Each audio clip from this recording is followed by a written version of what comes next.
Welcome to Sleep Audiobooks. If you would like our Better Sleep Quick Guide filled with proven techniques to improve sleep, sign up to our mailing list at sleepaudiobooks.com and we'll send the PDF as a thank you. Subscribing and leaving a comment helps this channel more than you know, so please feel free to offer suggestions for future audiobooks or to just say hi. Thank you for listening. We hope you have an excellent night's sleep. This is Sleep Audiobooks. The Facts in the Case of Monsieur Valdemar by Edgar Allan Poe. Of course, I shall not pretend to consider it any matter for wonder that the extraordinary case of Monsieur Valdemar has excited discussion. It would have been a miracle had it not, especially under the circumstances. Through the desire of all parties concerned to keep the affair from the public, at least for the present, or until we had further opportunities for investigation, through our endeavors to effect this, a garbled or exaggerated account made its way into society, and became the source of many unpleasant misrepresentations, and, very naturally, of a great deal of disbelief. It is now rendered necessary that I give the facts as far as I comprehend them myself. They are succinctly these. My attention for the last 3 years had been repeatedly drawn to the subject of mesmerism, and about 9 months ago it occurred to me quite suddenly that in the series of experiments made hitherto there had been a very remarkable and most unaccountable omission. No person had as yet been mesmerized in articulo mortis. It remained to be seen first whether in such condition there existed in the patient any susceptibility to the magnetic influence. Secondly, whether, if any existed, it was impaired or increased by the condition. Thirdly, to what extent, or for how long a period, the encroachments of death might be arrested by the process. There were other points to be ascertained, but these most excited my curiosity, the last in especial, from the immensely important character of its consequences. In looking around me for some subject by whose means I might test these particulars, I was brought to think of my friend, Monsieur Ernest Valdemar, the well-known compiler of the Bibliotheca Forensica, and author, under the nom de plume, of Issachar Marx, of the Polish versions of Wallenstein and Gargantua. Monsieur Valdemar, who has resided principally at Harlem, New York, since the year 1839, is, or was, particularly noticeable for the extreme spareness of his person, his lower limbs much resembling those of John Randolph, and also for the whiteness of his whiskers, in violent contrast to the blackness of his hair, the latter, in consequence, being very generally mistaken for a wig. His temperament was markedly nervous, and rendered him a good subject for mesmeric experiment. On 2 or 3 occasions I had put him to sleep with little difficulty, but was disappointed in other results, which his peculiar constitution had naturally led me to anticipate. His will was at no period positively or thoroughly under my control, and in regard to clairvoyance, I could accomplish with him nothing to be relied upon. I always attributed my failure at these points to the disordered state of his health. for some months previous to my becoming acquainted with him, his physicians had declared him in a confirmed phthisis. It was his custom, indeed, to speak calmly of his approaching dissolution, as of a matter neither to be avoided nor regretted. When the ideas to which I have alluded first occurred to me, it was, of course, very natural that I should think of Monsieur Valdemar. I knew the steady philosophy of the man too well to apprehend any scruples from him, and he had no relatives in America who would be likely to interfere. I spoke to him frankly upon the subject, and to my surprise his interest seemed vividly excited. I say to my surprise, for although he had always yielded his person freely to my experiments, he had never before given me any tokens of sympathy with what I did. His disease was of that character which would admit of exact calculation in respect to the epoch of its termination in death, and it was finally arranged between us that he would send for me about 24 hours before the period announced by his physicians as that of his decease. It is now rather more than 7 months since I received from Monsieur Valdemar himself the subjoined note. My dear P., you may as well come now. D. and F. are agreed that I cannot hold out beyond tomorrow midnight, and I think they have hit the time very nearly. Signed, Valdemar. I received this note within half an hour after it was written, and in 15 minutes more I was in the dying man's chamber. I had not seen him for 10 days, and was appalled by the fearful alteration which the brief interval had wrought in him. His face wore a leaden hue, the eyes were utterly lustreless, and the emaciation was so extreme that the skin had been broken through by the cheekbones. His expectoration was excessive.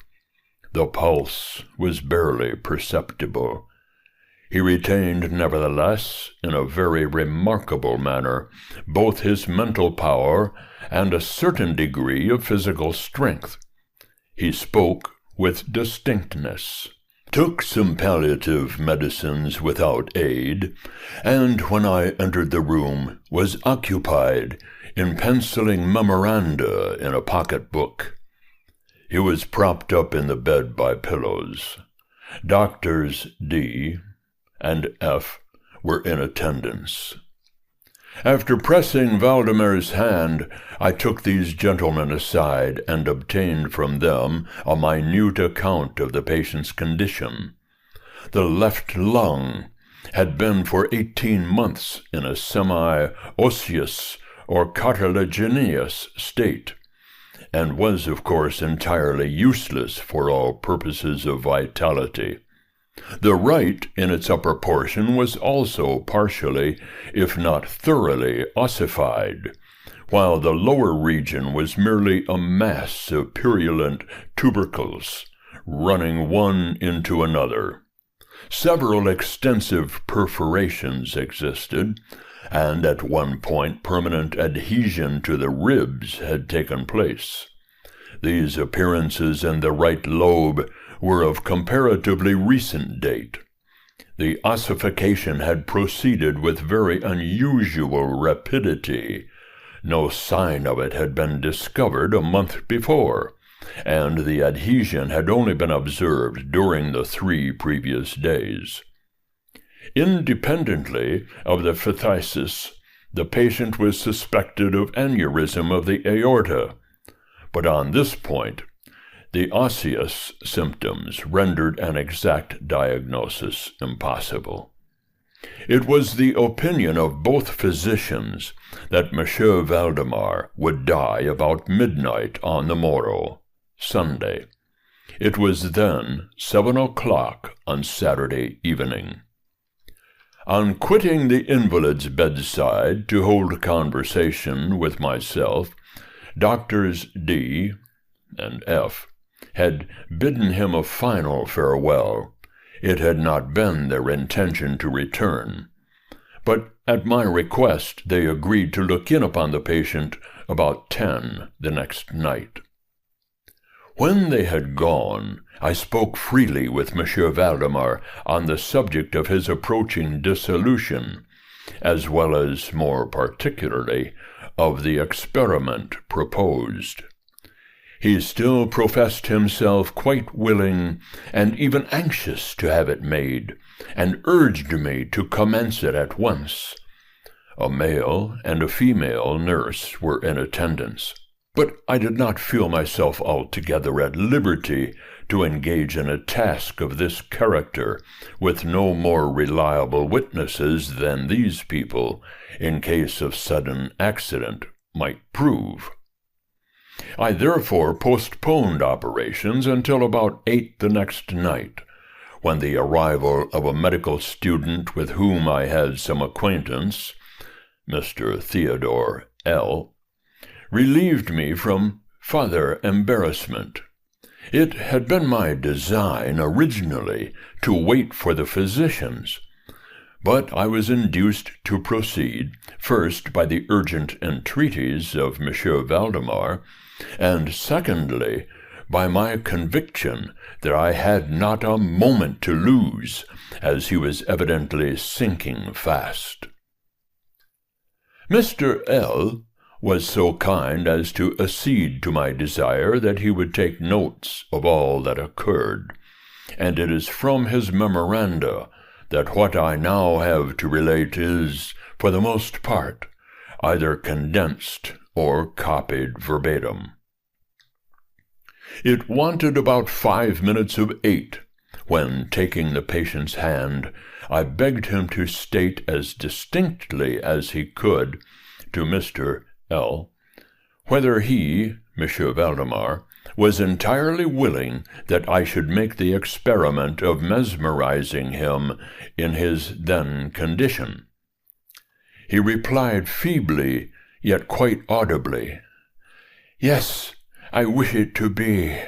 I fear you have mesmerized," adding immediately afterwards, "deferred it too long." While he spoke thus, I commenced the passes which I had already found most effectual in subduing him. He was evidently influenced with the first lateral stroke of my hand across his forehead. But although I exerted all my powers, no further perceptible effect was induced until some minutes after 10 o'clock, when Doctors D and F called, according to appointment. I explained to them in a few words what I designed, and as they opposed no objection, saying that the patient was already in the death agony, I proceeded without hesitation, exchanging, however, the lateral passes for downward ones, and directing my gaze entirely into the right eye of the sufferer. By this time his pulse was imperceptible, and his breathing was stertorous and at intervals of half a minute. This condition was nearly unaltered for a quarter of an hour. At the expiration of this period, however, a natural, although a very deep sigh escaped the bosom of the dying man, and the stertorous breathing ceased. That is to say, its stertorousness was no longer apparent. The intervals were undiminished. The patient's extremities were of an icy coldness. At 5 minutes before 11, I perceived unequivocal signs of the mesmeric influence. The glassy roll of the eye was changed for that expression of uneasy inward examination, which is never seen except in cases of sleep-waking, and which it is quite impossible to mistake. With a few rapid lateral passes, I made the lids quiver as in incipient sleep, and with a few more, I closed them altogether. I was not satisfied, however, with this, but continued the manipulations vigorously, and with the fullest exertion of the will, until I had completely stiffened the limbs of the slumberer, after placing them in a seemingly easy position. The legs were at full length, the arms were nearly so, and reposed on the bed at a moderate distance from the loin. The head was very slightly elevated. When I had accomplished this, it was fully midnight, and I requested the gentlemen present to examine Monsieur Valdemar's condition. After a few experiments, they admitted him to be an unusually perfect state of mesmeric trance. The curiosity of both the physicians was greatly excited. Dr. D. resolved at once to remain with the patient all night, while Dr. F. took leave with a promise to return at daybreak. Mr. L. and the nurses remained. We left Monsieur Valdemar entirely undisturbed until about 3 o'clock in the morning, when I approached him and found him in precisely the same condition as when Dr. F. went away. That is to say, he lay in the same position. The pulse was imperceptible, the breathing was gentle, scarcely noticeable, unless through the application of a mirror to the lips. The eyes were closed naturally, and the limbs were as rigid and as cold as marble. Still, the general appearance was certainly not that of death. As I approached Monsieur Valdemar, I made a kind of half-effort to influence his right arm into pursuit of my own, as I passed the latter gently to and fro above his person. In such experiments with this patient, I had never perfectly succeeded before, and assuredly I had little thought of succeeding now. But to my astonishment, his arm very readily, although feebly, followed every direction I assigned it with mine. I determined to hazard a few words of conversation. "Monsieur Valdemar," I said, "are you asleep?" He made no answer, but I perceived a tremor about the lips, and was thus induced to repeat the question again and again. At its third repetition, his whole frame was agitated by a very slight shivering. The eyelids unclosed themselves so far as to display a white line of the ball. The lips moved sluggishly, and from between them in a barely audible whisper issued the words, "Yes, asleep now. Do not wake me. Let me die so." I here felt the limbs, and found them as rigid as ever. The right arm, as before, obeyed the direction of my hand. I questioned the sleep-waker again. "Do you still feel pain in the breast, Monsieur Valdemar?"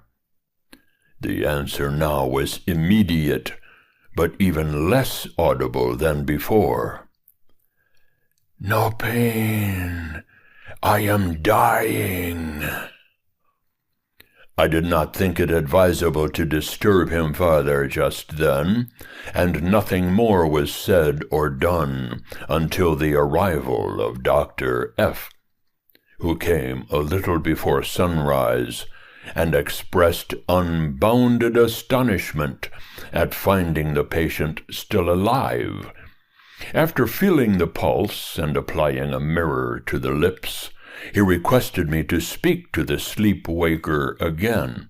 I did so, saying, "Monsieur Valdemar, do you still sleep?" As before, some minutes elapsed ere a reply was made, and during the interval the dying man seemed to be collecting his energies to speak. At my fourth repetition of the question, he said very faintly, almost inaudibly, "Yes, still asleep, dying." It was now the opinion, or rather the wish, of the physicians that Monsieur Valdemar should be suffered to remain undisturbed in his present apparently tranquil condition until death should supervene, and this, it was generally agreed, must now take place within a few minutes. I concluded, however, to speak to him once more, and merely repeated my previous question. While I spoke, there came a marked change over the countenance of the sleep-waker. The eyes rolled themselves slowly open, the pupils disappearing upwardly, the skin generally assumed a cadaverous hue, resembling not so much parchment as white paper, and the circular hectic spots which hitherto had been strongly defined in the center of each cheek went out at once. I use this expression because the suddenness of their departure put me in mind of nothing so much as the extinguishment of a candle by a puff of the breath. The upper lip at the same time writhed itself away from the teeth which it had previously covered completely, while the lower jaw fell with an audible jerk, leaving the mouth widely extended, and disclosing in full view the swollen and blackened tongue. I presume that no member of the party then present had been unaccustomed to deathbed horrors, but so hideous beyond conception was the appearance of Monsieur Valdemar at this moment that there was a general shrinking back from the region of the bed. I now feel that I have reached a point of this narrative at which every reader will be startled into positive disbelief. It is my business, however, simply to proceed. There was no longer the faintest sign of vitality in Monsieur Valdemar, and, concluding him to be dead, we were consigning him to the charge of the nurses, when a strong vibratory motion was observable in the tongue. This continued for perhaps a minute. At the expiration of this period, there issued from the distended and motionless jaws a voice, such as it would be madness in me to attempt describing. There are indeed 2 or 3 epithets which might be considered as applicable to it in part. I might say, for example, that the sound was harsh and broken and hollow, but the hideous whole is indescribable, for the simple reason that no similar sounds have ever jarred upon the ear of humanity. There were 2 particulars, nevertheless, which I thought then, and still think, might fairly be stated as characteristic of the intonation, as well adapted to convey some idea of its unearthly peculiarity. In the first place, the voice seemed to reach our ears, at least mine, from a vast distance, or from some deep cavern within the earth. In the second place, it impressed me. I fear indeed that it will be impossible to make myself comprehended, as gelatinous or glutinous matters impress the sense of touch. I have spoken both of sound and of voice. I mean to say that the sound was one of distinct, of even wonderfully, thrillingly distinct syllabification. Monsieur Valdemar spoke, obviously in reply to the question I had propounded to him a few minutes before. I had asked him, it will be remembered, if he still slept. He now said, "Yes. No, I have been sleeping, and now I am dead." No person present even affected to deny or attempted to repress the unutterable, shuddering horror which these few words thus uttered were so well calculated to convey. Mr. L., the student, swooned. The nurses immediately left the chamber, and could not be induced to return. My own impressions I would not pretend to render intelligible to the reader. For nearly an hour we busied ourselves silently, without the utterance of a word, in endeavors to revive Mr. L. When he came to himself, we addressed ourselves again to an investigation of Monsieur Valdemar's condition. It remained in all respects as I have last described it, with the exception that the mirror no longer afforded evidence of respiration. An attempt to draw blood from the arm failed. I should mention, too, that this limb was no farther subject to my will. I endeavored in vain to make it follow the direction of my hand. The only real indication, indeed, of the mesmeric influence was now found in the vibratory movement of the tongue whenever I addressed Monsieur Valdemar a question. He seemed to be making an effort to reply, but had no longer sufficient volition. To queries put to him by any other person than myself he seemed utterly insensible, although I endeavored to place each member of the company in mesmeric rapport with him. I believe that I have now related all that is necessary to an understanding of the sleep-waker's state at this epoch. Other nurses were procured, and at 10 o'clock I left the house, in company with the 2 physicians and Mr. L. In the afternoon we all called again to see the patient. His condition remained precisely the same. We had now some discussion as to the propriety and feasibility of awakening him, but we had little difficulty in agreeing that no good purpose would be served by so doing. It was evident that so far death, or what is usually termed death, had been arrested by the mesmeric process.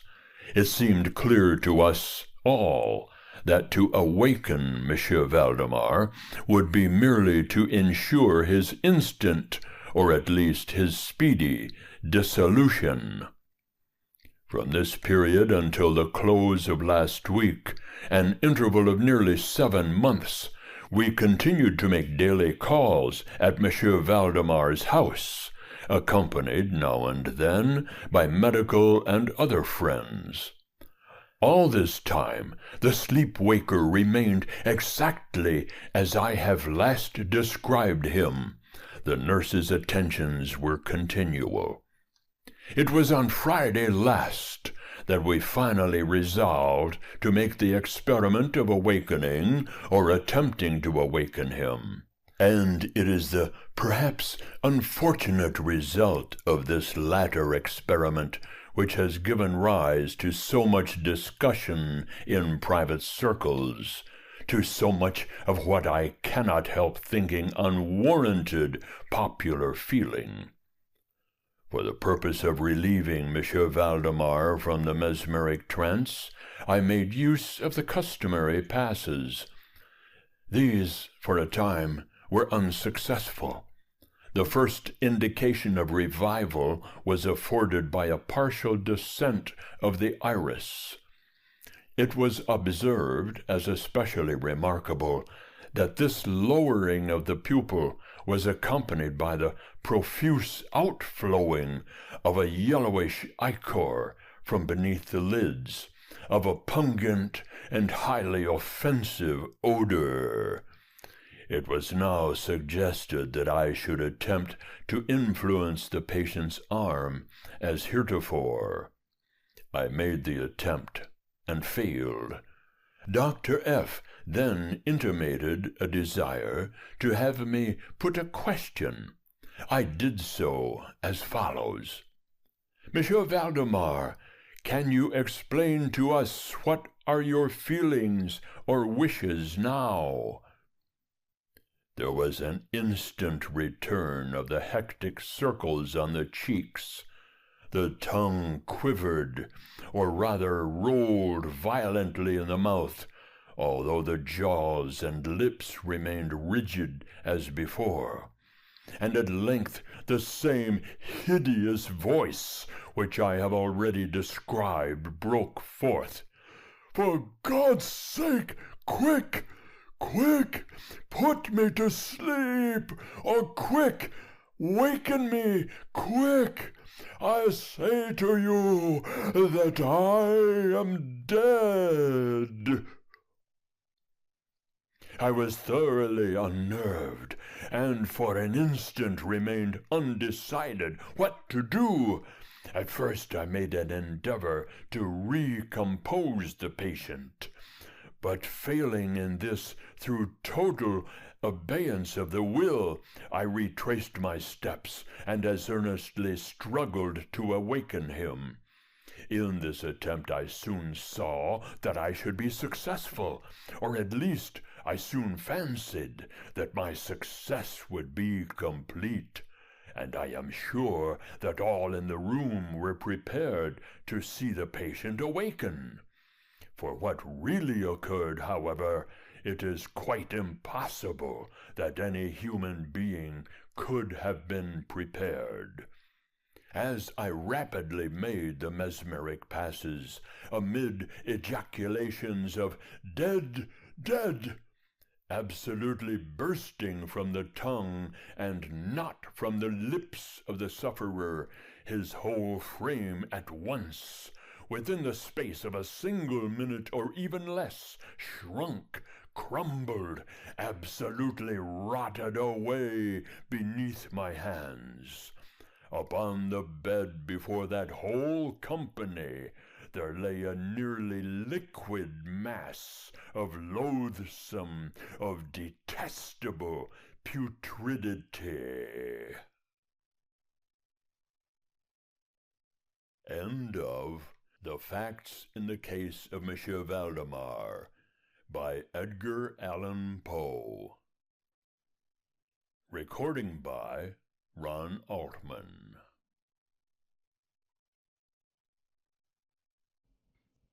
The Telltale Heart.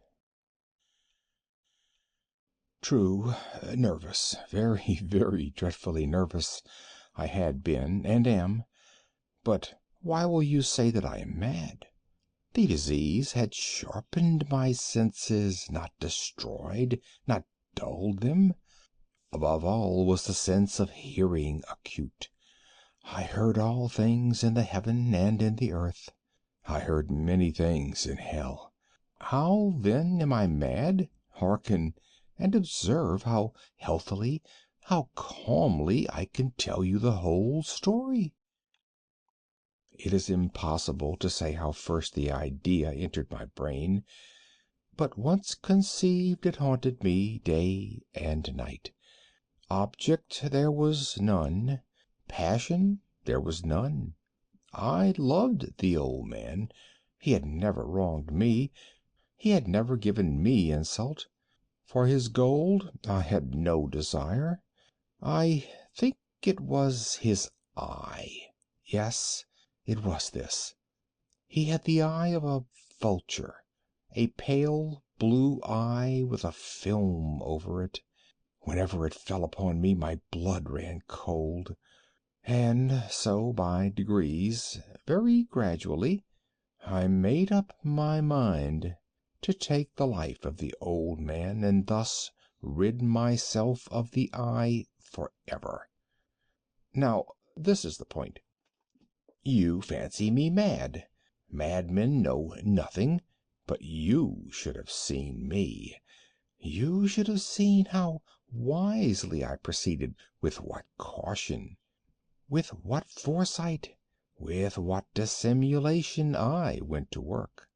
I was never kinder to the old man than during the whole week before I killed him. And every night about midnight I turned the latch of his door and opened it, oh, so gently. And then, when I had made an opening sufficient for my head, I put in a dark lantern, all closed, that no light shone out, and then I thrust in my head. Oh, you would have laughed to see how cunningly I thrust it in. I moved it slowly, very, very slowly, so that I might not disturb the old man's sleep. It took me an hour to place my whole head within the opening so far that I could see him as he lay upon his bed. Ha! Would a madman have been so wise as this? And then, when my head was well in the room, I undid the lantern cautiously.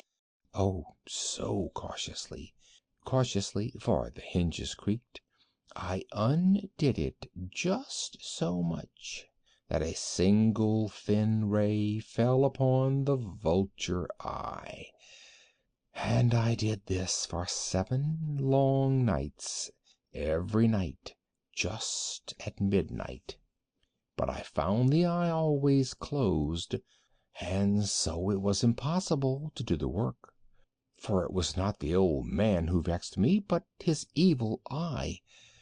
And every morning, when the day broke, I went boldly into the chamber and spoke courageously to him, calling him by name in a hearty tone, and inquiring how he had passed the night.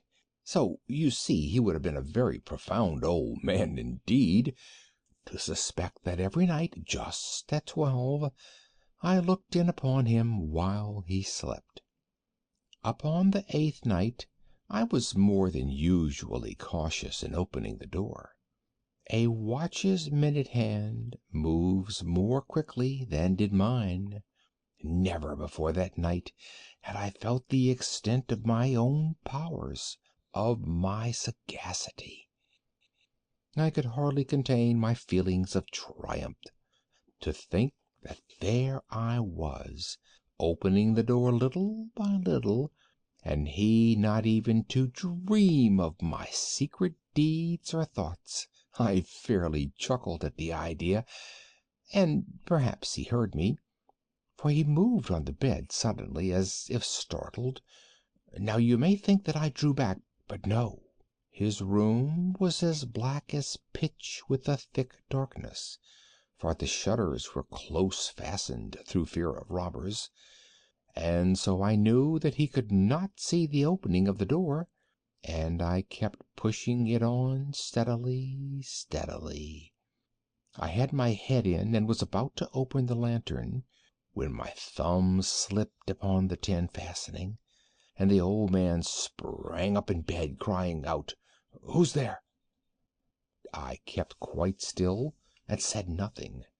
For a whole hour I did not move a muscle, and in the meantime I did not hear him lie down. He was still sitting up in the bed, listening, just as I have done night after night, hearkening to the death watches in the wall. Presently I heard a slight groan, and I knew it was the groan of mortal terror. It was not the groan of pain or of grief. Oh, no. It was the low, stifled sound that arises from the bottom of the soul when overcharged with awe. I knew the sound well. Many a night, just at midnight, when all the world slept, it has welled up from my own bosom, deepening with its dreadful echo the terrors that distracted me. I say I knew it well. I knew what the old man felt, and pitied him, although I chuckled at heart. I knew that he had been lying awake ever since the first slight noise, when he had turned in the bed. His fears had been ever since growing upon him. He had been trying to fancy them causeless, but could not. He had been saying to himself, "It is nothing but the wind in the chimney. It is only a mouse crossing the floor," or "It is merely a cricket which has made a slight chirp." Yes, he had been trying to comfort himself with these suppositions, but he had found all in vain. All in vain, because death, in approaching him, had stalked with his black shadow before him and enveloped the victim. And it was the mournful influence of the unperceived shadow that caused him to feel, although he neither saw nor heard, to feel the presence of my head within the room. When I had waited a long time, very patiently, without hearing him lie down, I resolved to open a very, very little crevice in the lantern. So I opened it. You cannot imagine how stealthily, until at last a simple dim ray, like the thread of the spider, shot from out the crevice and fell full upon the vulture eye. It was open, wide, wide open, and I grew furious as I gazed upon it. I saw it with perfect distinctness, all a dull blue, with a hideous veil over it that chilled the very marrow of my bones.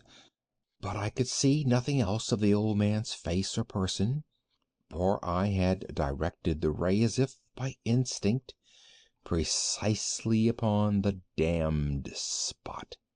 And have I not told you that what you mistake for madness is but over acuteness of the sense?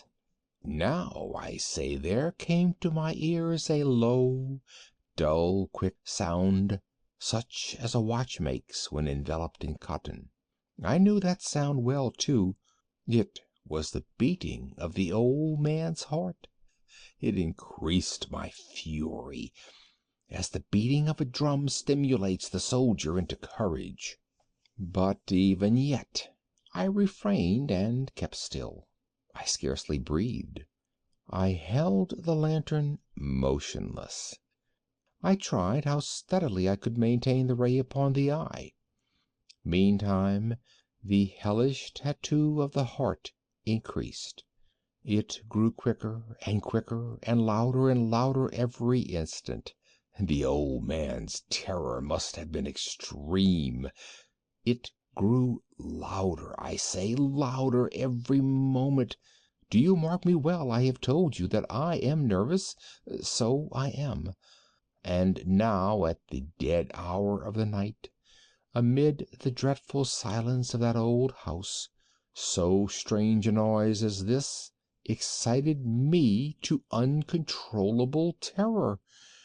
Yet for some minutes longer I refrained and stood still. But the beating grew louder. I thought the heart must burst. And now a new anxiety seized me. The sound would be heard by a neighbor. The old man's hour had come. With a loud yell, I threw open the lantern and leaped into the room. He shrieked once, only once. In an instant I dragged him to the floor and pulled the heavy bed over him. I then smiled gaily to find the deed so far done. But for many minutes the heart beat on with a muffled sound. This, however, did not vex me. It could not be heard through the wall. At length it ceased. The old man was dead. I removed the bed and examined the corpse. Yes, he was stone dead. I placed my hand upon the heart and held it there many minutes. There was no pulsation. He was stone dead. His eye would trouble me no more. If you still think me mad, you will think so no longer when I describe the wise precautions I took for the concealment of the body. The night waned, and I worked hastily but in silence. First of all I dismembered the corpse. I cut off the head and the arms and the legs. I then took up 3 planks from the flooring of the chamber, and deposited all between the scantlings. I then replaced the boards so cleverly, so cunningly, that no human eye, not even his, could have detected anything wrong. There was nothing to wash out, no stain of any kind, no blood spot whatever. I had been too wary for that. A tub had caught all. Ha ha! When I had made an end of these labors, it was 4 o'clock, still dark as midnight. As the bell sounded the hour, there came a knocking at the street door. I went down to open it with a light heart, for what had I now to fear? There entered 3 men, who introduced themselves with perfect suavity as officers of the police. A shriek had been heard by a neighbor during the night. Suspicion of foul play had been aroused. Information had been lodged at the police office, and they, the officers, had been deputed to search the premises.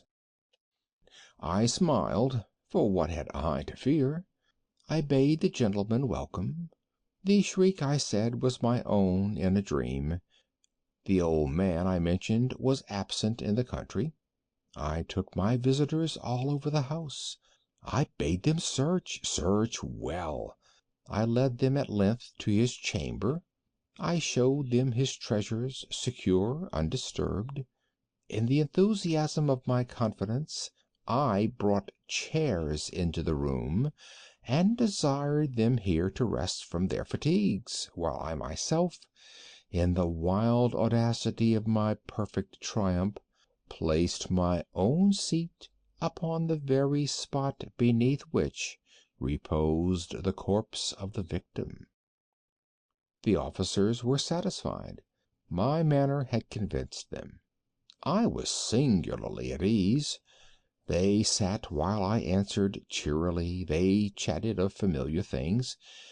But ere long I felt myself getting pale and wished them gone. My head ached, and I fancied a ringing in my ears. But still they sat and still chatted. The ringing became more distinct. It continued and became more distinct. I talked more freely to get rid of the feeling, but it continued and gained definiteness, until at length I found that the noise was not within my ears. No doubt I now grew very pale, but I talked more fluently and with a heightened voice. Yet the sound increased, and what could I do? It was a low, dull, quick sound, much such a sound as a watch makes when enveloped in cotton. I gasped for breath, and yet the officers heard it not. I talked more quickly, more vehemently, but the noise steadily increased.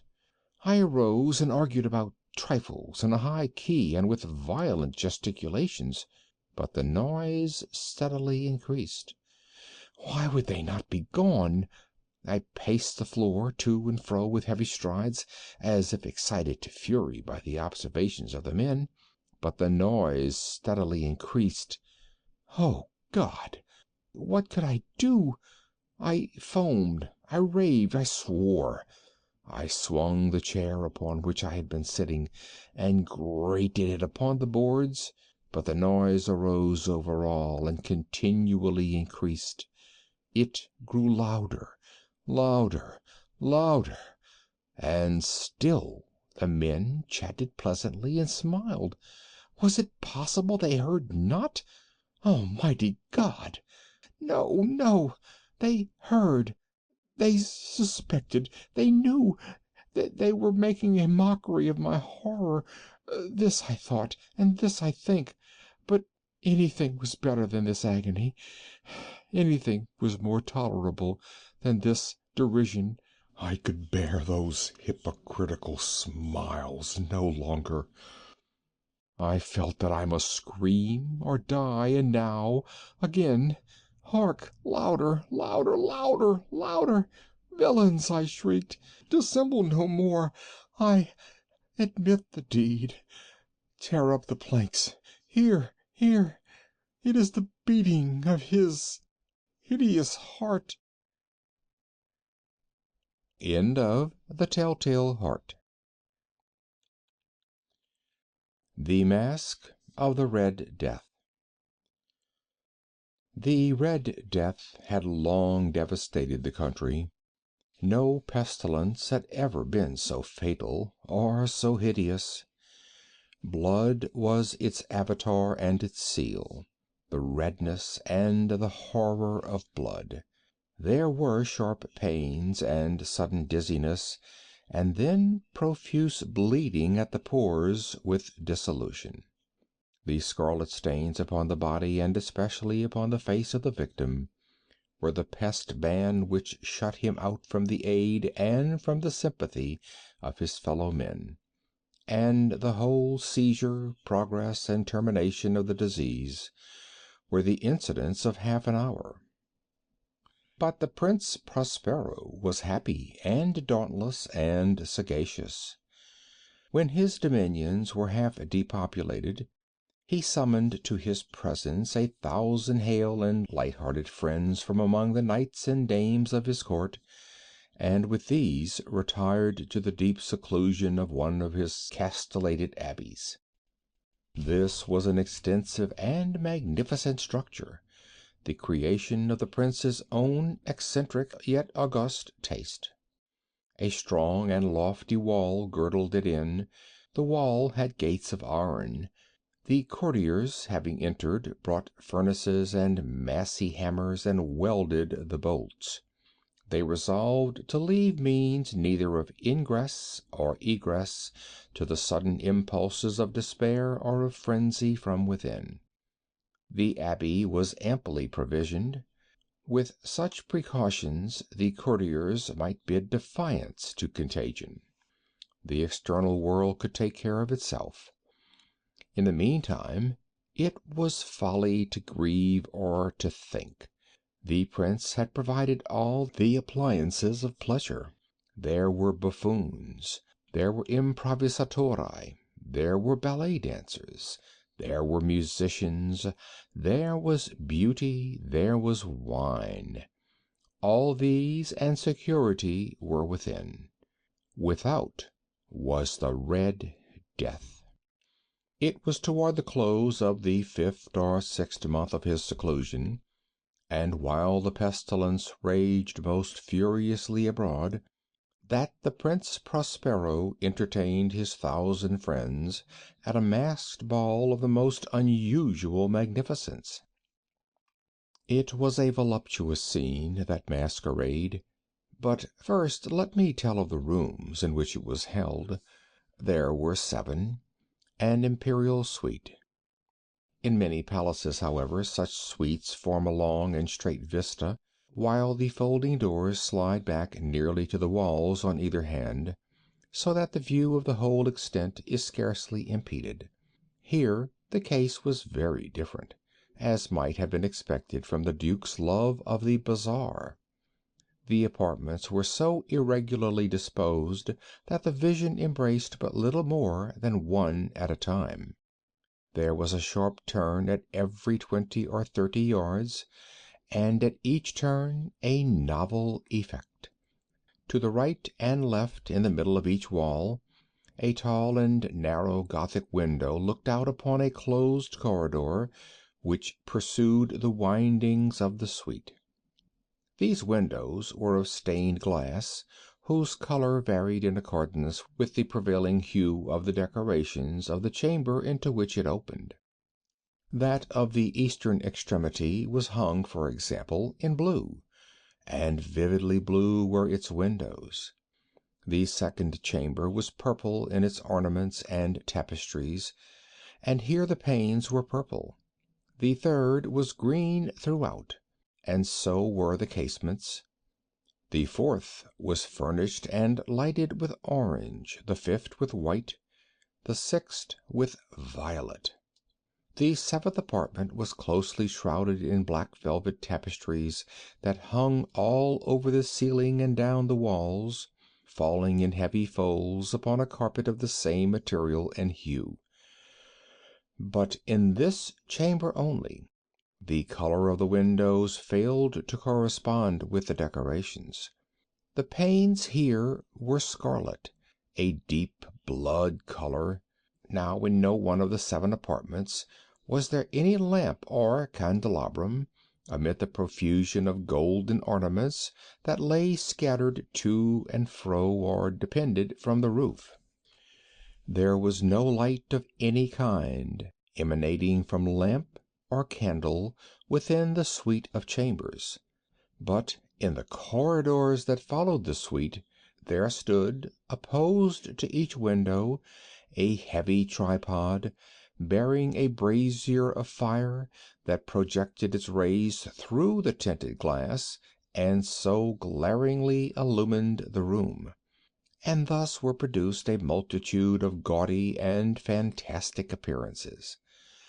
But in the western or black chamber the effect of the firelight that streamed upon the dark hangings through the blood-tinted panes was ghastly in the extreme, and produced so wild a look upon the countenances of those who entered that there were few of the company bold enough to set foot within its precincts at all. It was in this apartment also that there stood against the western wall a gigantic clock of ebony. Its pendulum swung to and fro with a dull, heavy, monotonous clang, and when the minute hand made the circuit of the face, and the hour was to be stricken, there came from the brazen lungs of the clock a sound which was clear and loud and deep and exceedingly musical, but of so peculiar a note and emphasis that, at each lapse of an hour, the musicians of the orchestra were constrained to pause momentarily in their performance to hearken to the sound, and thus the waltzers perforce ceased their evolutions, and there was a brief disconcert of the whole gay company, and, while the chimes of the clock yet rang, it was observed that the giddiest grew pale, and the more aged and sedate passed their hands over their brows, as if in confused reverie or meditation. But when the echoes had fully ceased, a light laughter at once pervaded the assembly. The musicians looked at each other and smiled as if at their own nervousness and folly, and made whispering vows, each to the other, that the next chiming of the clock should produce in them no similar emotion.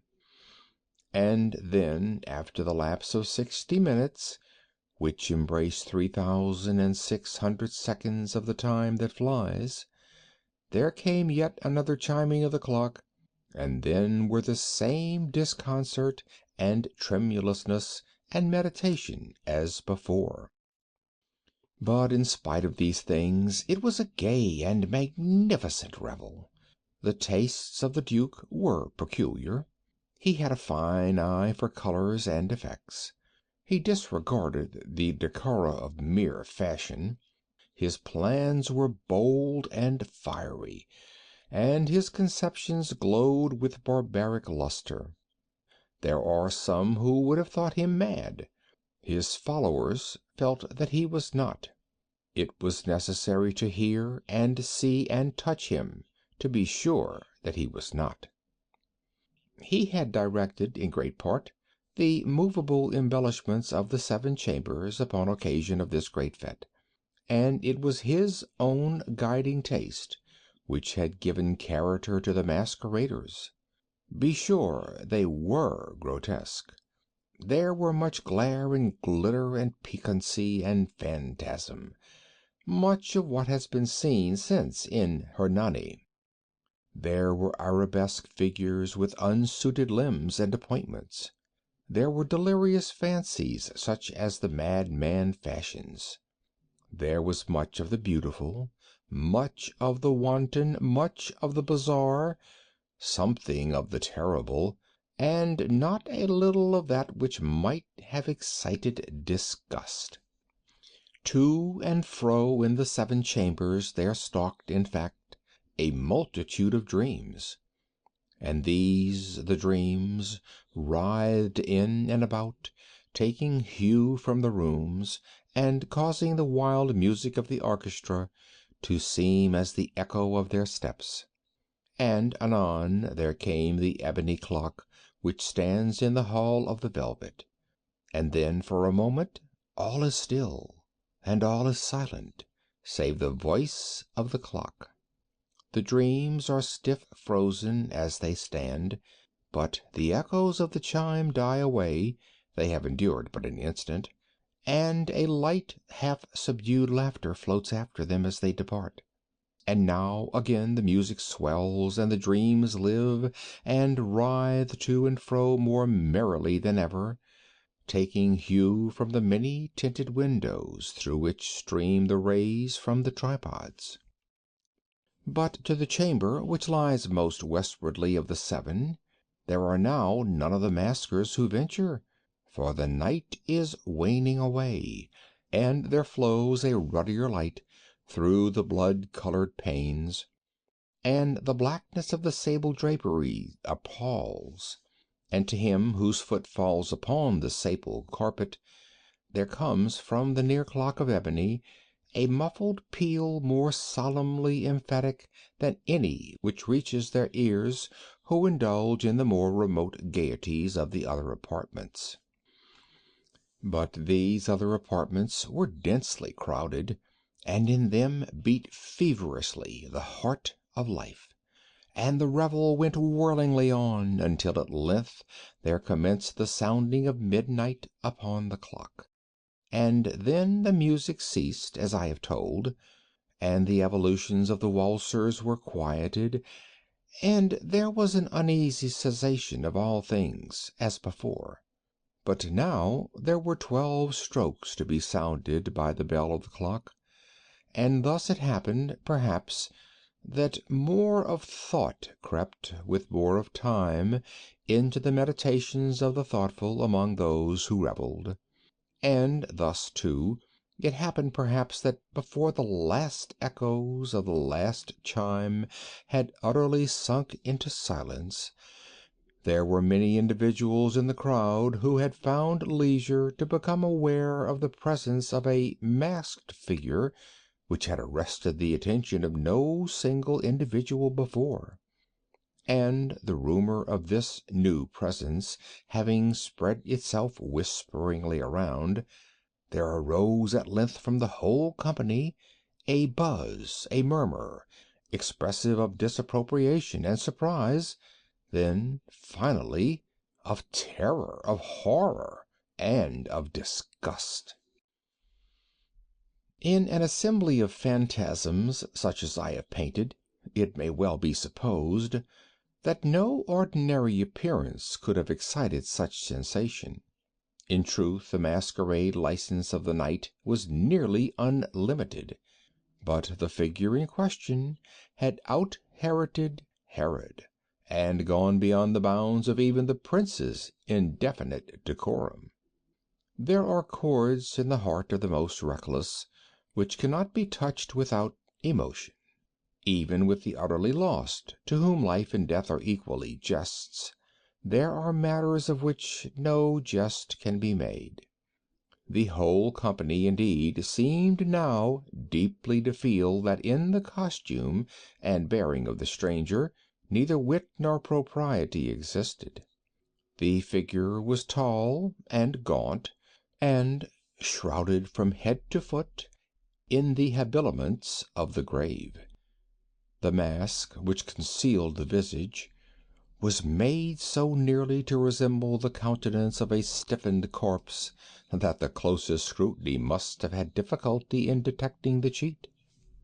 And yet all this might have been endured if not approved by the mad revelers around. But the mummer had gone so far as to assume the type of the Red Death. His vesture was dabbed in blood, and his broad brow, with all the features of the face, was besprinkled with the scarlet horror. When the eyes of Prince Prospero fell upon this spectral image, which with a slow and solemn movement, as if more fully to sustain its role, stalked to and fro among the waltzers, he was seen to be convulsed in the first moment with a strong shudder, either of terror or distaste, but in the next his brow reddened with rage. "Who dares?" he demanded hoarsely of the courtiers who stood near him. "Who dares insult us with this blasphemous mockery?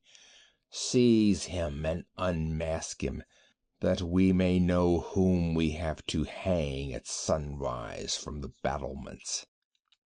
It was in the eastern or blue chamber in which stood the Prince Prospero as he uttered these words. They rang throughout the 7 rooms loudly and clearly, for the prince was a bold and robust man, and the music had become hushed at the waving of his hand. It was in the blue room where stood the prince, with a group of pale courtiers by his side. At first, as he spoke, there was a slight rushing movement of this group in the direction of the intruder, who at the moment was also near at hand, and now with deliberate and stately step made closer approach to the speaker.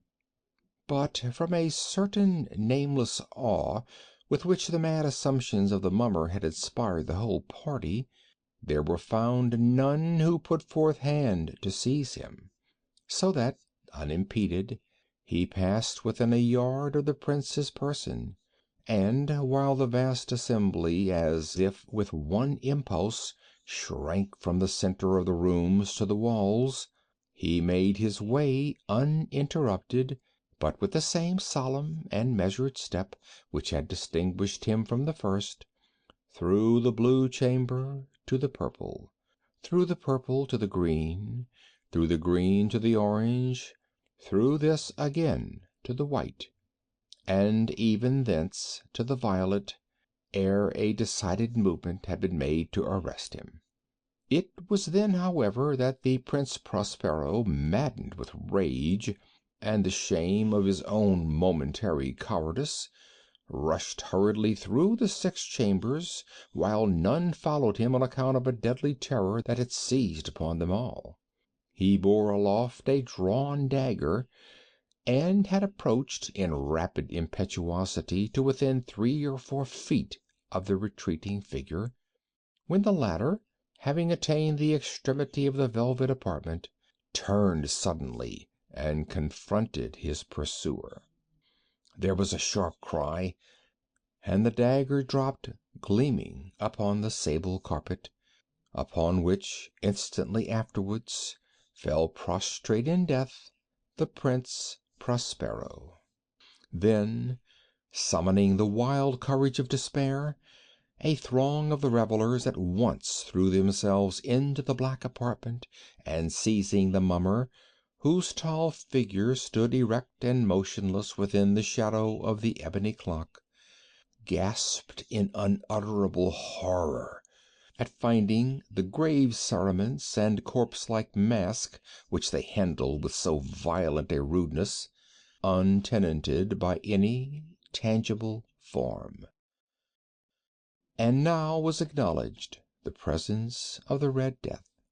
He had come like a thief in the night, and one by one dropped the revellers in the blood-bedewed halls of their revel, and died each in the despairing posture of his fall. And the life of the ebony clock went out with that of the last of the gay, and the flames of the tripods expired, and darkness and decay and the Red Death held illimitable dominion over all. End of The Mask of the Red Death. The Raven. Once, upon a midnight dreary, while I pondered weak and weary over many a quaint and curious volume of forgotten lore, while I nodded, nearly napping, suddenly there came a tapping, as of some one gently rapping at my chamber door. "'Tis some visitor," I muttered, "tapping at my chamber door, only this and nothing more." Ah, distinctly I remember it was in the bleak December, and each separate dying ember wrought its ghost upon the floor. Eagerly I wished the morrow, vainly I had sought to borrow from my books surcease of sorrow, sorrow for the lost Lenore, for the rare and radiant maiden whom the angels name Lenore, nameless here for evermore. And the silken, sad, uncertain rustling of each purple curtain thrilled me, filled me with fantastic terrors never felt before, so that now, to still the beating of my heart, I stood repeating, "'Tis some visitor entreating entrance at my chamber door, some late visitor entreating entrance at my chamber door, this it is, and nothing more." Presently my soul grew stronger, hesitating then no longer. "Sir," said I, "or madam, truly your forgiveness I implore, but the fact is I was napping, and so gently you came rapping, and so faintly you came tapping, tapping at my chamber door, that I scarce was sure I heard you. Here I opened wide the door. Darkness there, and nothing more."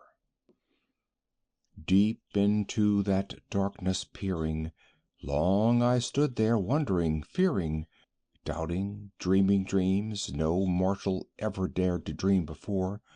But the silence was unbroken, and the stillness gave no token, and the only word there spoken was the whispered word, "Lenore?" This I whispered, and an echo murmured back the word, "Lenore." Merely this, and nothing more. Back into the chamber turning, all my soul within me burning, soon again I heard a tapping somewhat louder than before. "Surely," said I, "surely that is something at my window lattice. Let me see then what thereat is, and this mystery explore. Let my heart be still a moment, and this mystery explore. 'Tis the wind, and nothing more." Open here I flung the shutter, when with many a flirt and flutter in there stepped a stately raven of the saintly days of yore. Not the least obeisance made he, not a minute stopped or stayed he, but with mien of lord or lady perched above my chamber door, perched upon a bust of Pallas just above my chamber door, perched and sat, and nothing more. Then this ebony bird beguiling my sad fancy into smiling by the grave and stern decorum of the countenance it wore, Though thy crest be shorn and shaven, thou, I said, art sure no craven, ghastly, grim, and ancient raven, wandering from the nightly shore. Tell me what thy lordly name is on the night's Plutonian shore. Quoth the raven, Nevermore. Much I marvelled this ungainly fowl to hear discourse so plainly, though its answer little meaning, little relevancy bore. For we cannot help agreeing that no living human being ever yet was blessed with seeing bird above his chamber door, bird or beast upon the sculptured bust above his chamber door, with such name as Nevermore. But the raven, sitting lonely on the placid bust, spoke only that one word, as if his soul in that one word he did outpour. Nothing further then he uttered, not a feather then he fluttered, till I scarcely more than muttered, Other friends have flown before. On the morrow he will leave me, as my hopes have flown before. Then the bird said, Nevermore. Startled at the stillness broken by reply so aptly spoken, doubtless, said I, what it utters is its only stock and store, caught from some unhappy master whom unmerciful disaster followed fast and followed faster till his songs one burden bore, till the dirges of his hope that melancholy burden bore, of never, nevermore. But the raven, still beguiling all my fancy into smiling, straight I wheeled a cushioned seat in front of bird and bust and door.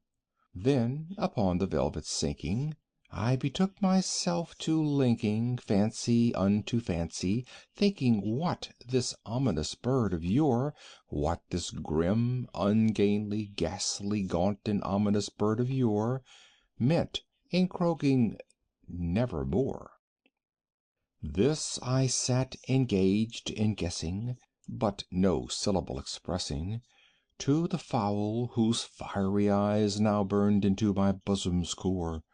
This and more I sat divining, with my head at ease reclining on the cushion's velvet lining that the lamplight gloated o'er, but whose velvet violet lining with the lamplight gloating o'er she shall press, ah, nevermore. Then methought the air grew denser, perfumed from an unseen censer, swung by seraphim whose footfalls tinkled on the tufted floor. Wretch, I cried, thy God has lent thee, by these angels he has sent thee, respite, respite, and nepenthe from thy memories of Lenore. Quaff, oh quaff this kind nepenthe, and forget this lost Lenore. Quoth the raven, Nevermore. Prophet, said I, thing of evil, prophet still of bird or devil, whether tempter sent or whether tempest tossed thee here ashore, desolate yet all undaunted, on this desert land enchanted, on this home by horror haunted, tell me truly, I implore, is there balm in Gilead? Tell me, I implore. Quoth the raven, Nevermore.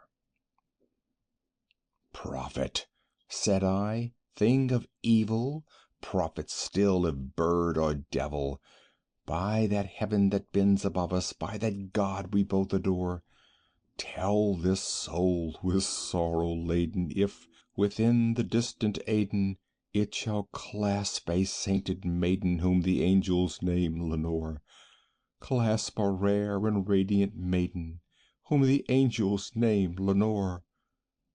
Quoth the raven, Nevermore. Be that word our sign of parting, bird or fiend, I shriek upstarting, get thee back into the tempest and the night's Plutonian shore.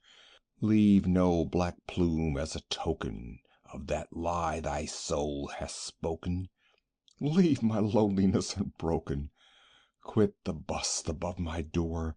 take thy beak from out my heart, and take thy form from off my door." Quoth the Raven, "Nevermore." And the Raven, never flitting, still is sitting, still is sitting on the pallid bust of Pallas just above my chamber door. And his eyes have all the seeming of a demon's that is dreaming, and the lamplight o'er him streaming throws his shadow on the floor, and my soul from out that shadow that lies floating on the floor shall be lifted nevermore. End of The Raven. The Black Cat. For the most wild yet most homely narrative which I am about to pen, I neither expect nor solicit belief. Mad indeed would I be to expect it, in a case where my very senses reject their own evidence. Yet mad am I not, and very surely do I not dream. But tomorrow I die, and today I would unburthen my soul. My immediate purpose is to place before the world, plainly, succinctly, and without comment, a series of mere household events. In their consequences, these events have terrified, have tortured, have destroyed me. Yet I will not attempt to expound them. To me they have presented little but horror. To many they will seem less terrible than barroques. Hereafter, perhaps, some intellect may be found which will reduce my phantasm to the commonplace, some intellect more calm, more logical, and far less excitable than my own, which will perceive in the circumstances I detail with awe nothing more than an ordinary succession of very natural causes and effects. From my infancy I was noted for the docility and humanity of my disposition. My tenderness of heart was even so conspicuous as to make me the jest of my companions. I was especially fond of animals, and was indulged by my parents with a great variety of pets. With these I spent most of my time, and never was so happy as when feeding and caressing them. This peculiarity of character grew with my growth, and in my manhood I derived from it one of my principal sources of pleasure. To those who have cherished an affection for a faithful and sagacious dog, I need hardly be at the trouble of explaining the nature or the intensity of the gratification thus derivable. There is something in the unselfish and self-sacrificing love of a brute which goes directly to the heart of him who has had frequent occasion to test the paltry friendship and gossamer fidelity of mere man. I married early, and was happy to find in my wife a disposition not uncongenial with my own. Observing my partiality for domestic pets, she lost no opportunity of procuring those of the most agreeable kind. We had birds, goldfish, a fine dog, rabbits, a small monkey, and a cat. This latter was a remarkably large and beautiful animal, entirely black, and sagacious to an astonishing degree. In speaking of his intelligence, my wife, who at heart was not a little tinctured with superstition, made frequent allusion to the ancient popular notion which regarded all black cats as witches in disguise. Not that she was ever serious upon this point, and I mention the matter at all for no better reason than that it happens, just now, to be remembered. Pluto, this was the cat's name, was my favorite pet and playmate. I alone fed him, and he attended me wherever I went about the house. It was even with difficulty that I could prevent him from following me through the streets. Our friendship lasted in this manner for several years, during which my general temperament and character, through the instrumentality of the fiend Intemperance, had, I blush to confess it, experienced a radical alteration for the worse. I grew, day by day, more moody, more irritable, more regardless of the feelings of others. I suffered myself to use intemperate language to my wife. At length I even offered her personal violence. My pets, of course, were made to feel the change in my disposition. I not only neglected but ill-used them. For Pluto, however, I still retained sufficient regard to restrain me from maltreating him, as I made no scruple of maltreating the rabbits, the monkey, or even the dog, when by accident or through affection they came in my way. But my disease grew upon me, for what disease is like alcohol? And at length even Pluto, who was now becoming old and consequently somewhat peevish, even Pluto began to experience the effects of my ill temper. One night, returning home much intoxicated from one of my haunts about town, I fancied that the cat avoided my presence. I seized him, when, in his fright at my violence, he inflicted a slight wound upon my hand with his teeth. The fury of a demon instantly possessed me. I knew myself no longer. My original soul seemed at once to take its flight from my body, and a more than fiendish malevolence, gin nurtured, thrilled every fibre of my frame. I took from my waistcoat pocket a penknife, opened it, grasped the poor beast by the throat, and deliberately cut one of its eyes from the socket. I blush, I burn, I shudder while I pen the damnable atrocity. When reason returned with the morning, when I had slept off the fumes of the night's debauch, I experienced a sentiment half of horror, half of remorse, for the crime of which I had been guilty, but it was at best a feeble and equivocal feeling, and the soul remained untouched. I again plunged into excess, and soon drowned in wine all memory of the deed. In the meantime the cat slowly recovered. The socket of the lost eye presented, it is true, a frightful appearance, but he no longer appeared to suffer any pain.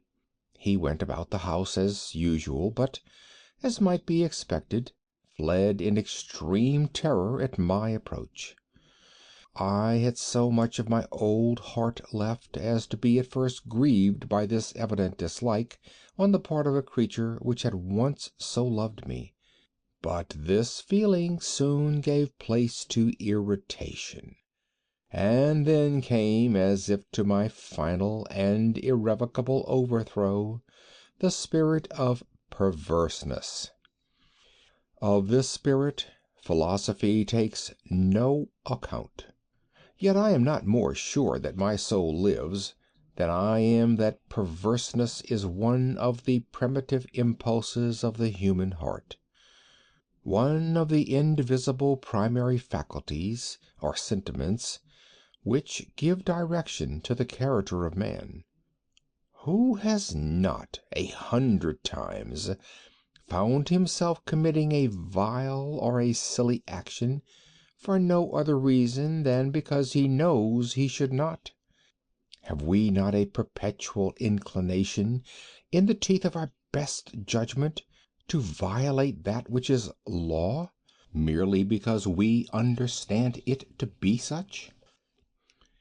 This spirit of perverseness, I say, came to my final overthrow. It was this unfathomable longing of the soul to vex itself, to offer violence to its own nature, to do wrong for the wrong's sake only, that urged me to continue and finally to consummate the injury I had inflicted upon the unoffending brute. One morning, in cool blood, I slipped a noose about its neck and hung it to the limb of a tree, hung it with the tears streaming from my eyes, and with the bitterest remorse at my heart, hung it because I knew that it had loved me, and because I felt it had given me no reason of offense, hung it because I knew that in so doing I was committing a sin, a deadly sin that would so jeopardize my immortal soul as to place it, if such a thing were possible, even beyond the reach of the infinite mercy of the most merciful and most terrible God. On the night of the day on which this cruel deed was done, I was aroused from sleep by the cry of fire. The curtains of my bed were in flames. The whole house was blazing. It was with great difficulty that my wife, a servant, and myself made our escape from the conflagration. The destruction was complete. My entire worldly wealth was swallowed up, and I resigned myself thenceforward to despair. I am above the weakness of seeking to establish a sequence of cause and effect between the disaster and the atrocity, but I am detailing a chain of facts, and wish not to leave even a possible link imperfect. On the day succeeding the fire I visited the ruins. The walls, with one exception, had fallen in. The exception was found in a compartment wall, not very thick, which stood about the middle of the house, and against which had rested the head of my bed. The plastering had here in great measure resisted the action of the fire, a fact which I attributed to its having been recently spread.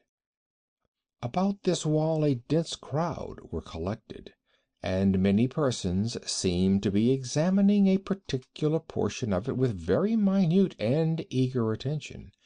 The words "strange," "singular," and other similar expressions excited my curiosity. I approached and saw, as if graven in bas relief upon the white surface, the figure of a gigantic cat. The impression was given with an accuracy truly marvelous. There was a rope about the animal's neck. When I first beheld this apparition, for I could scarcely regard it as less, my wonder and my terror were extreme. But at length reflection came to my aid. The cat, I remembered, had been hung in a garden adjacent to the house. Upon the alarm of fire this garden had been immediately filled by the crowd, by some one of whom the animal must have been cut from the tree and thrown through an open window into my chamber. This had probably been done with the view of arousing me from sleep. The falling of other walls had compressed the victim of my cruelty into the substance of the freshly spread plaster, the lime of which, with the flames and the ammonia from the carcass, had then accomplished the portrait as I saw it. Although I thus readily accounted to my reason, if not altogether to my conscience, for the startling fact just detailed, it did not the less fail to make a deep impression upon my fancy. For months I could not rid myself of the phantasm of the cat, and during this period there came back into my spirit a half sentiment that seemed, but was not, remorse.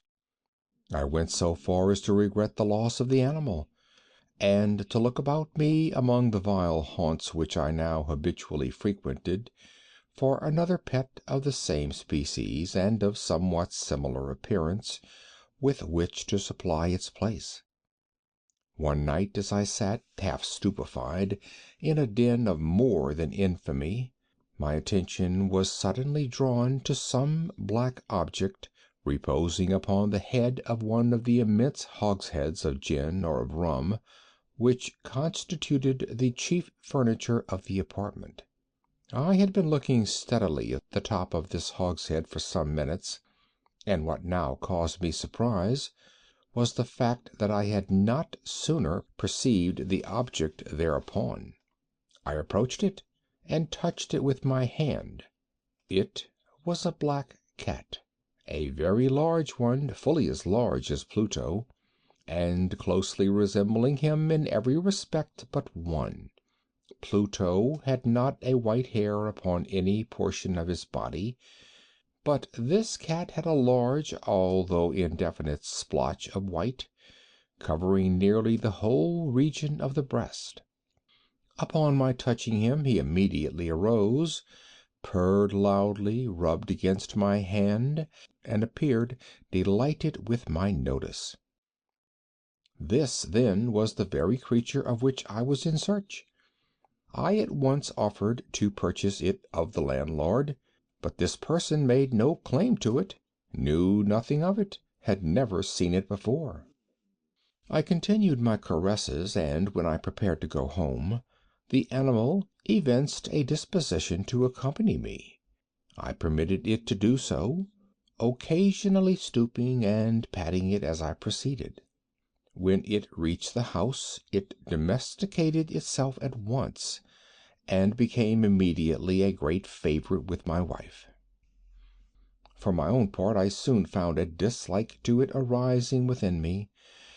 This was just the reverse of what I had anticipated, but I know not how or why it was, its evident fondness for myself rather disgusted and annoyed. By slow degrees these feelings of disgust and annoyance rose into the bitterness of hatred. I avoided the creature, a certain sense of shame and the remembrance of my former deed of cruelty preventing me from physically abusing it. I did not, for some weeks, strike or otherwise violently ill use it, but gradually, very gradually, I came to look upon it with unutterable loathing, and to flee silently from its odious presence as from the breath of a pestilence. What added, no doubt, to my hatred of the beast was the discovery, on the morning after I brought it home, that, like Pluto, it also had been deprived of one of its eyes.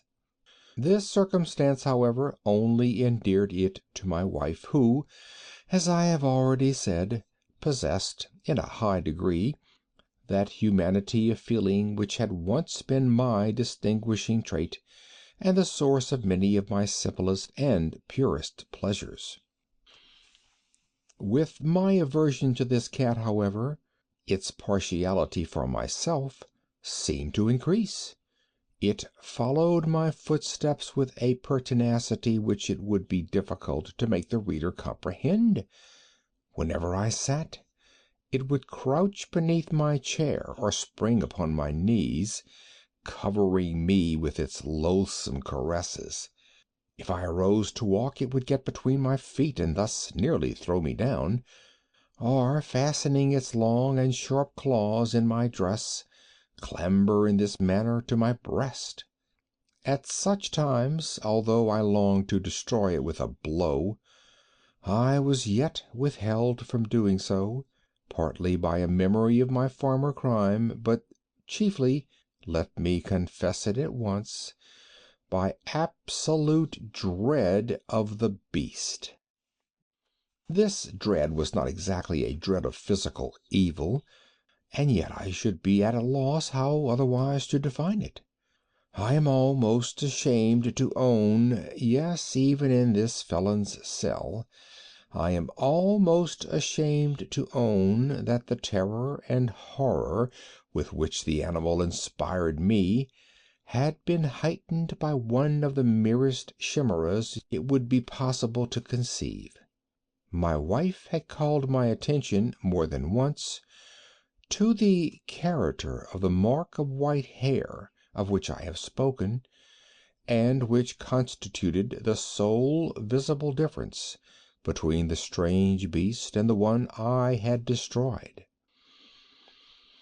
The reader will remember that this mark, although large, had been originally very indefinite, but by slow degrees, degrees nearly imperceptible, and which for a long time my reason struggled to reject as fanciful, it had at length assumed a rigorous distinctness of outline.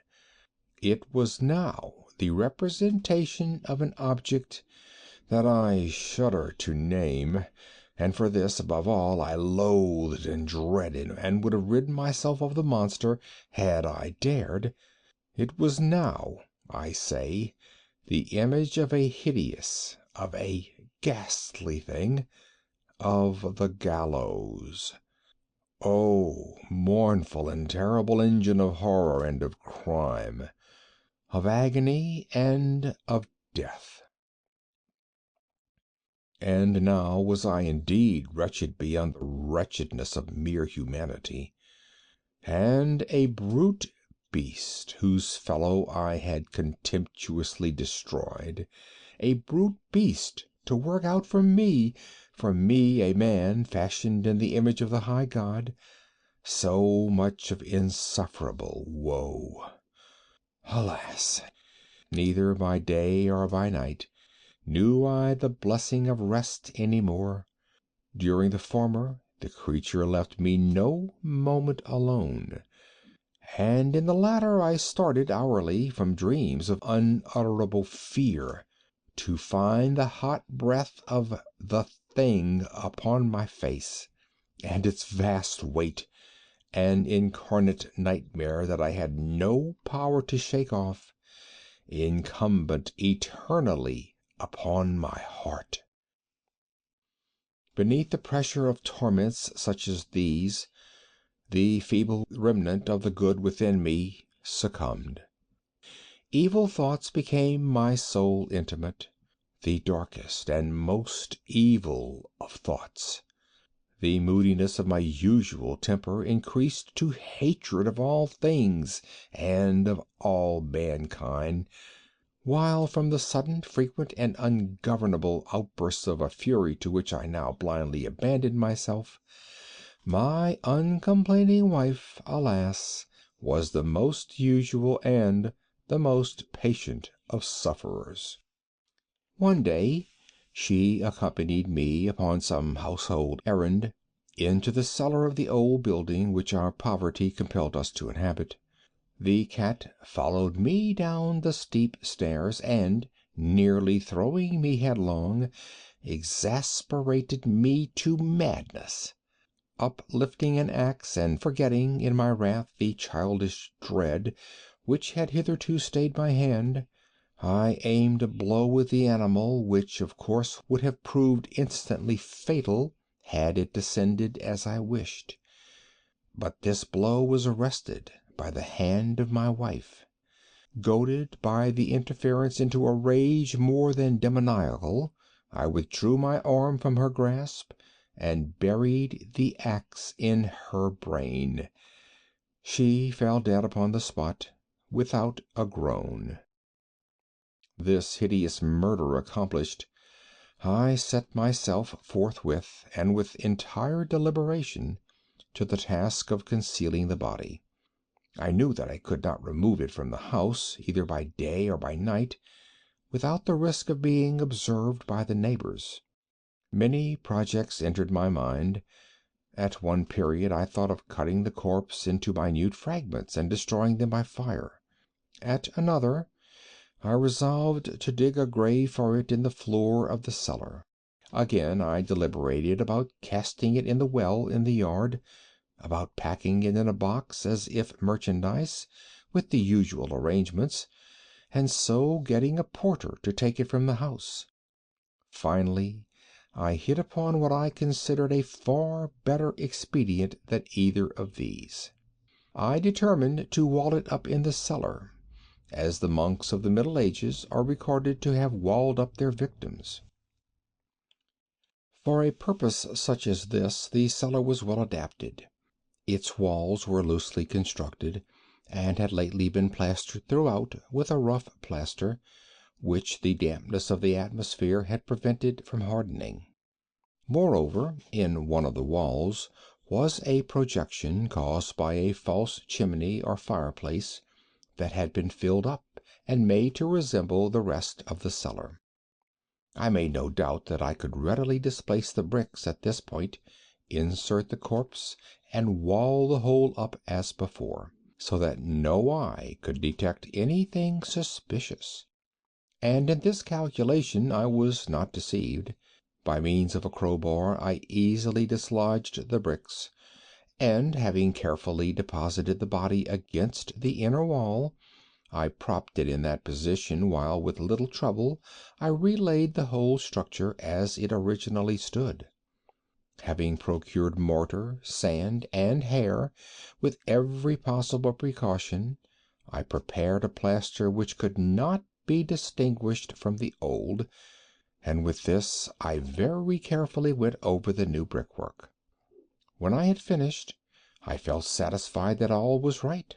The wall did not present the slightest appearance of having been disturbed. The rubbish on the floor was picked up with the minutest care.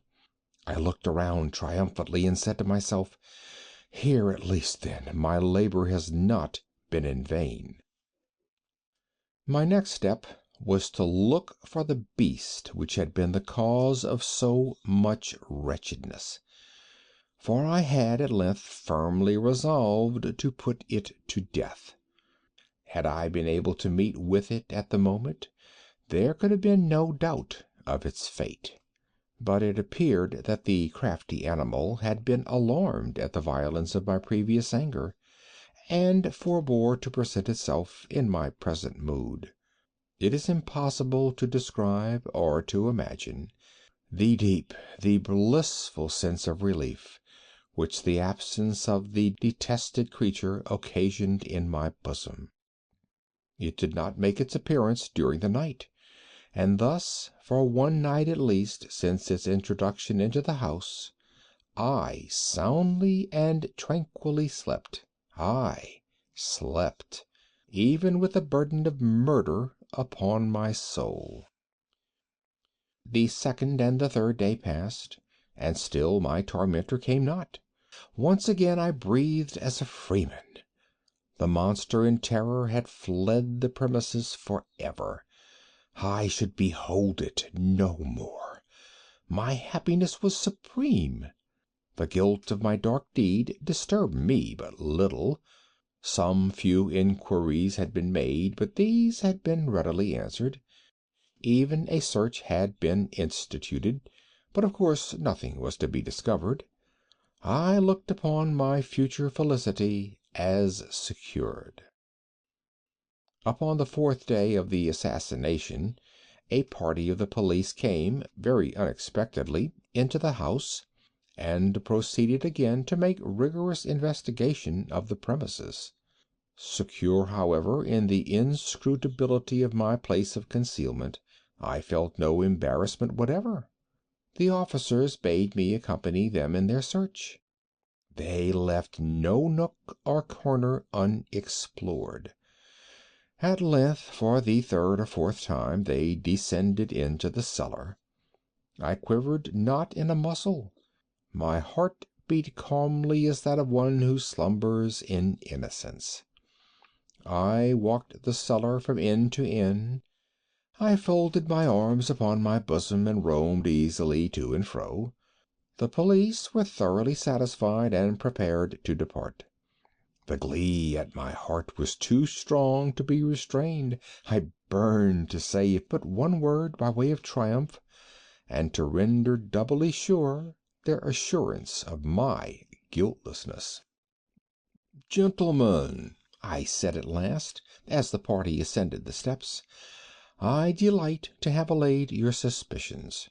I wish you all health and a little more courtesy.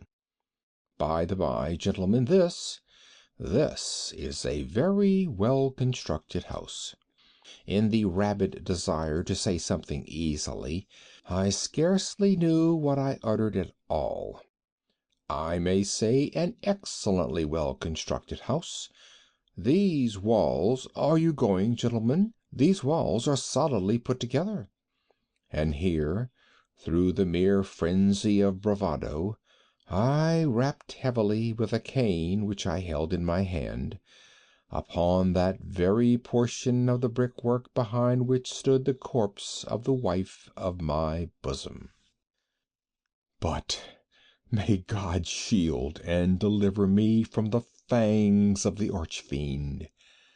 No sooner had the reverberation of my blows sunk into silence than I was answered by a voice from within the tomb, by a cry, at first muffled and broken, like the sobbing of a child, and then quickly swelling into one long, loud, and continuous scream, utterly anomalous and inhuman, a howl, a wailing shriek, half of horror and half of triumph, such as might have arisen only out of hell, conjointly from the throats of the damned in their agony and of the demons that exult in the damnation. Of my own thoughts it is folly to speak. Swooning, I staggered to the opposite wall.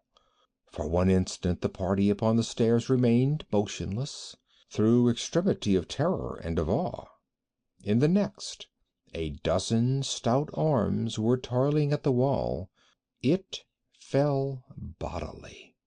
The corpse, already greatly decayed and clotted with gore, stood erect before the eyes of the spectators.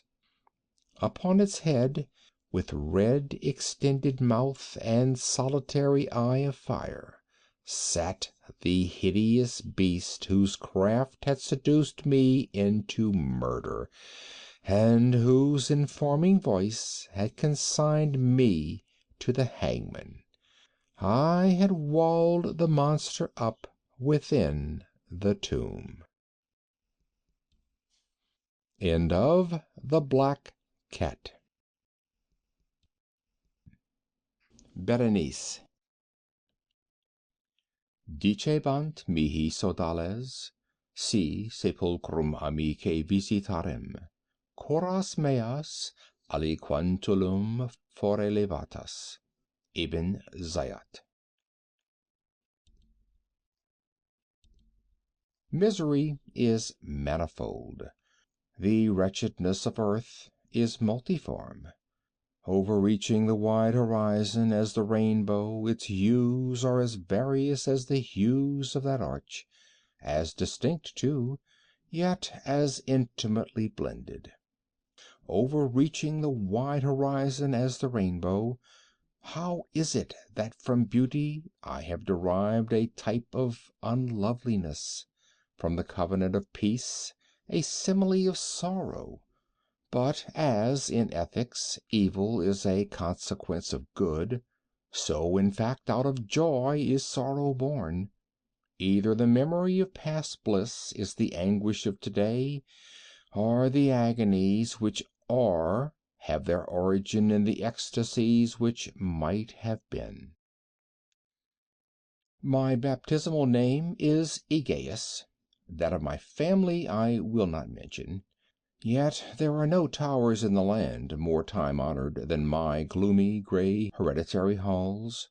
Our line has been called a race of visionaries, and in many striking particulars, in the character of the family mansion, in the frescoes of the chief saloon, in the tapestries of the dormitories, in the chiseling of some buttresses in the armory, but more especially in the gallery of antique paintings, in the fashion of the library chamber, and lastly, in the very peculiar nature of the library's contents, there is more than sufficient evidence to warrant the belief.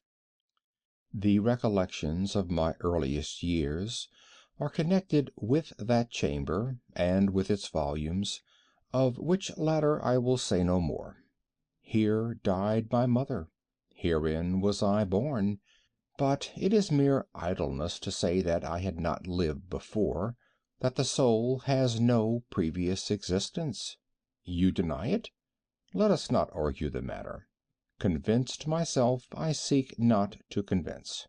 There is, however, a remembrance of aerial forms, of spiritual and meaning eyes, of sounds, musical yet sad, a remembrance which will not be excluded, a memory like a shadow, vague, variable, indefinite, unsteady, and, like a shadow too, in the impossibility of my getting rid of it while the sunlight of my reason shall exist.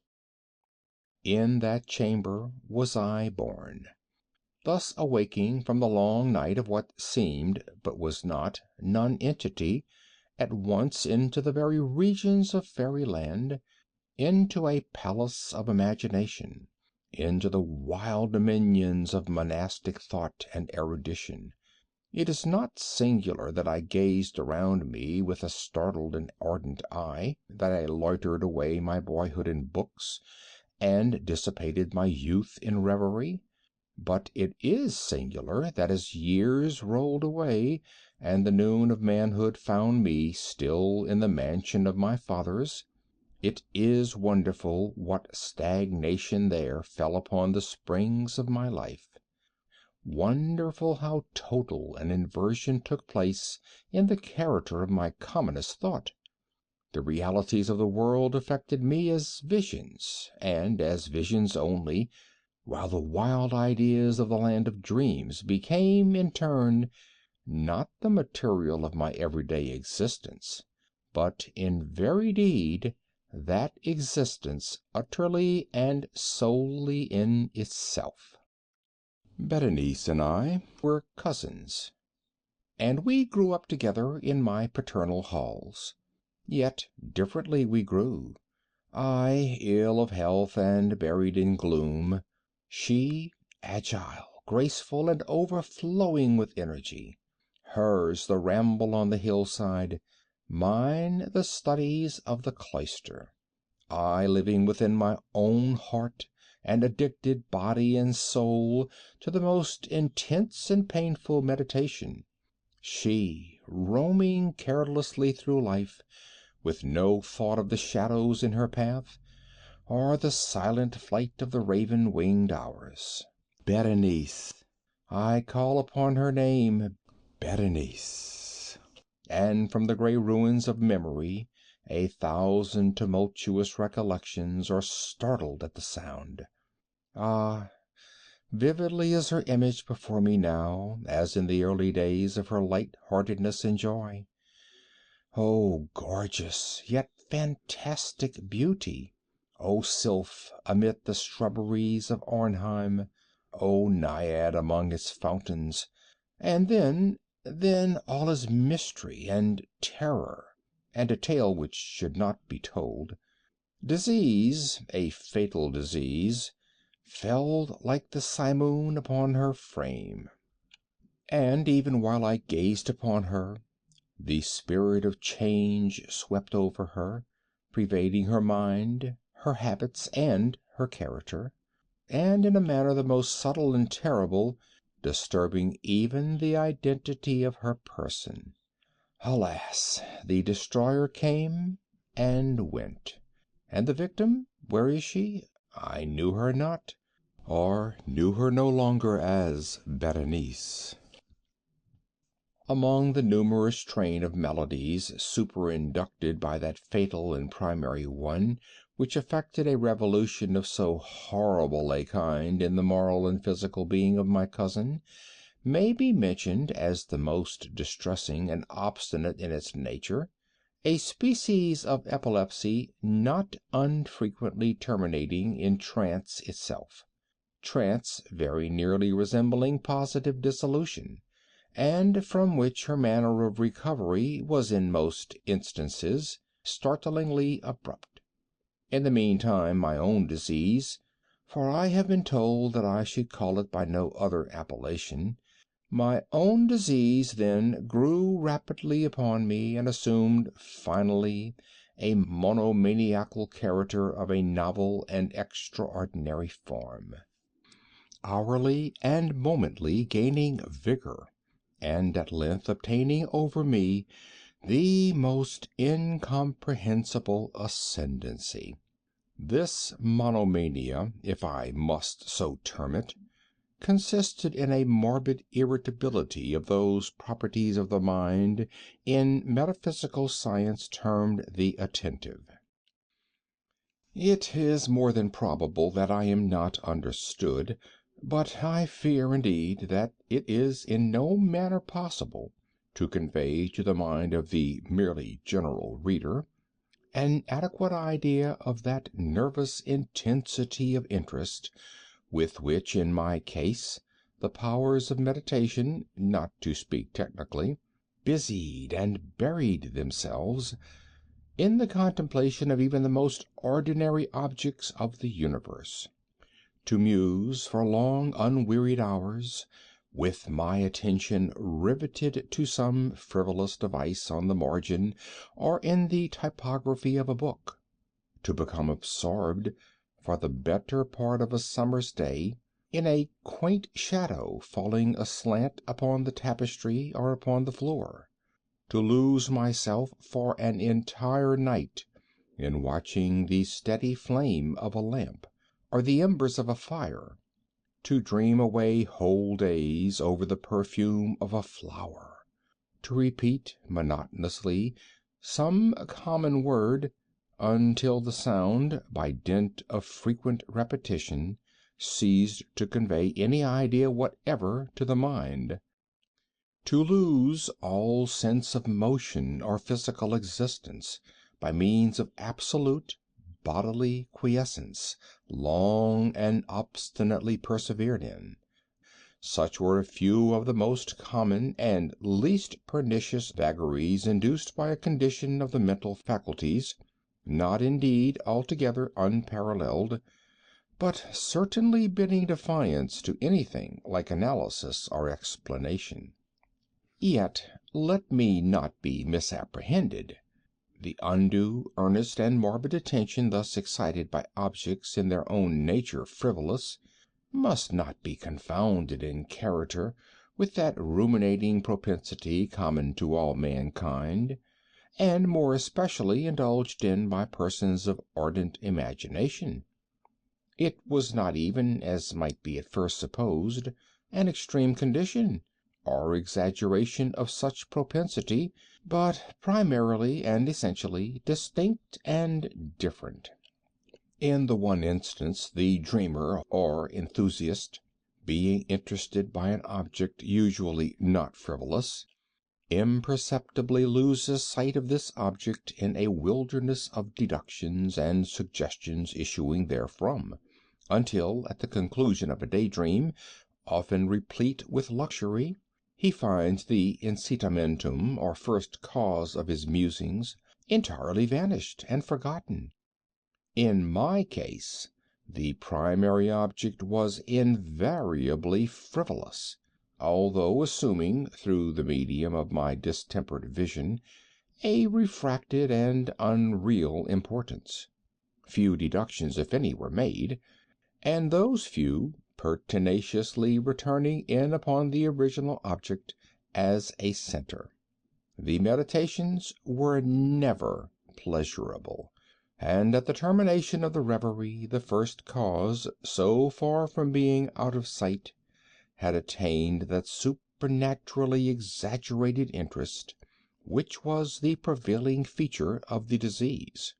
In a word, the powers of mind more particularly exercised were with me, as I have said before, the attentive, and are, with the daydreamer, the speculative. My books at this epoch, if they did not actually serve to irritate the disorder, partook, it will be perceived, largely in their imaginative and inconsequential nature of the characteristic qualities of the disorder itself.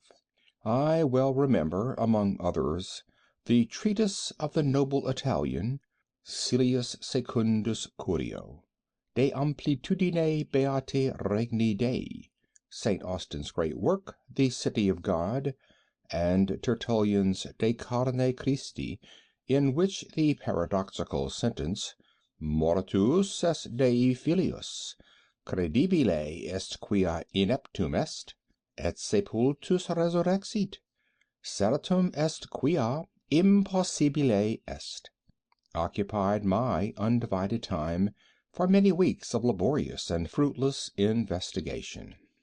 Thus it will appear that, shaken from its balance only by trivial things, my reason bore resemblance to that ocean crag spoken of by Ptolemy Hephaestion, which steadily resisted the attacks of human violence, and the fiercer fury of the waters and the winds trembled only to the touch of the flower called asphodel. And although to a careless thinker it might appear a matter beyond doubt that the alteration produced by her unhappy malady in the mortal condition of Berenice would afford me many objects for the exercise of that intense and abnormal meditation whose nature I have been at some trouble in explaining, yet such was not in any degree the case. In the lucid intervals of my infirmity, her calamity indeed gave me pain, and taking deeply to heart that total wreck of her fair and gentle life, I did not fail to ponder, frequently and bitterly, upon the wonder-working means by which so strange a revolution had been so suddenly brought to pass. But these reflections partook not of the idiosyncrasy of my disease, and were such as would have occurred, under similar circumstances, to the ordinary mass of mankind. True to its own character, my disorder revelled in the less important but more startling changes wrought in the physical frame of Berenice, in the singular and most appalling distortion of her personal identity.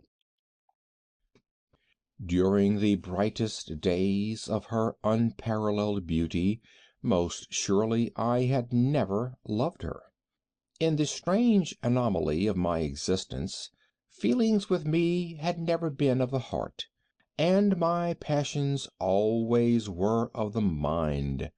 Through the gray of the early morning, among the trellised shadows of the forest at noonday, and in the silence of my library at night, she had flitted by my eyes, and I had seen her, not as the living and breathing Berenice, but as the Berenice of a dream, not as a being of the earth, earthy, but as the abstraction of such a being, not as a thing to admire, but to analyze, not as an object of love, but as a theme of the most abstruse, although desultory speculation. And now I shuddered in her presence, and grew pale at her approach. Yet, bitterly lamenting her fallen and desolate condition, I called to mind that she had loved me long, and in an evil moment I spoke to her of marriage. And at length the period of our nuptials was approaching, when, upon an afternoon in the winter of the year, one of those unseasonably warm, calm, and misty days which are the nurse of the beautiful halcyon, I sat, and sat as I thought alone, in the inner apartment of the library. But, uplifting my eyes, I saw that Berenice stood before me. Was it my own excited imagination, or the misty influence of the atmosphere, or the uncertain twilight of the chamber, or the gray draperies which fell around her figure, that caused in it so vacillating and indistinct an outline? I could not tell. She spoke no word, and I, not for worlds would I have uttered a syllable. An icy chill ran through my frame, a sense of insufferable anxiety oppressed me, a consuming curiosity pervaded my soul, and sinking back upon the chair, I remained for some time breathless and motionless, with my eyes riveted upon her person. Alas! Its emaciation was excessive, and not one vestige of the former being lurked in any single line of the contour. My burning glances at length fell upon the face. The forehead was high and very pale, and singularly placid, and the once jetty hair fell partially over it, and overshadowed the hollow temples with innumerable ringlets, now of a vivid yellow, and jarring discordantly in their fantastic character with the reigning melancholy of the countenance. The eyes were lifeless and lustreless, and seemingly pupilless, and I shrank involuntarily from their glassy stare to the contemplation of the thin and shrunken lips.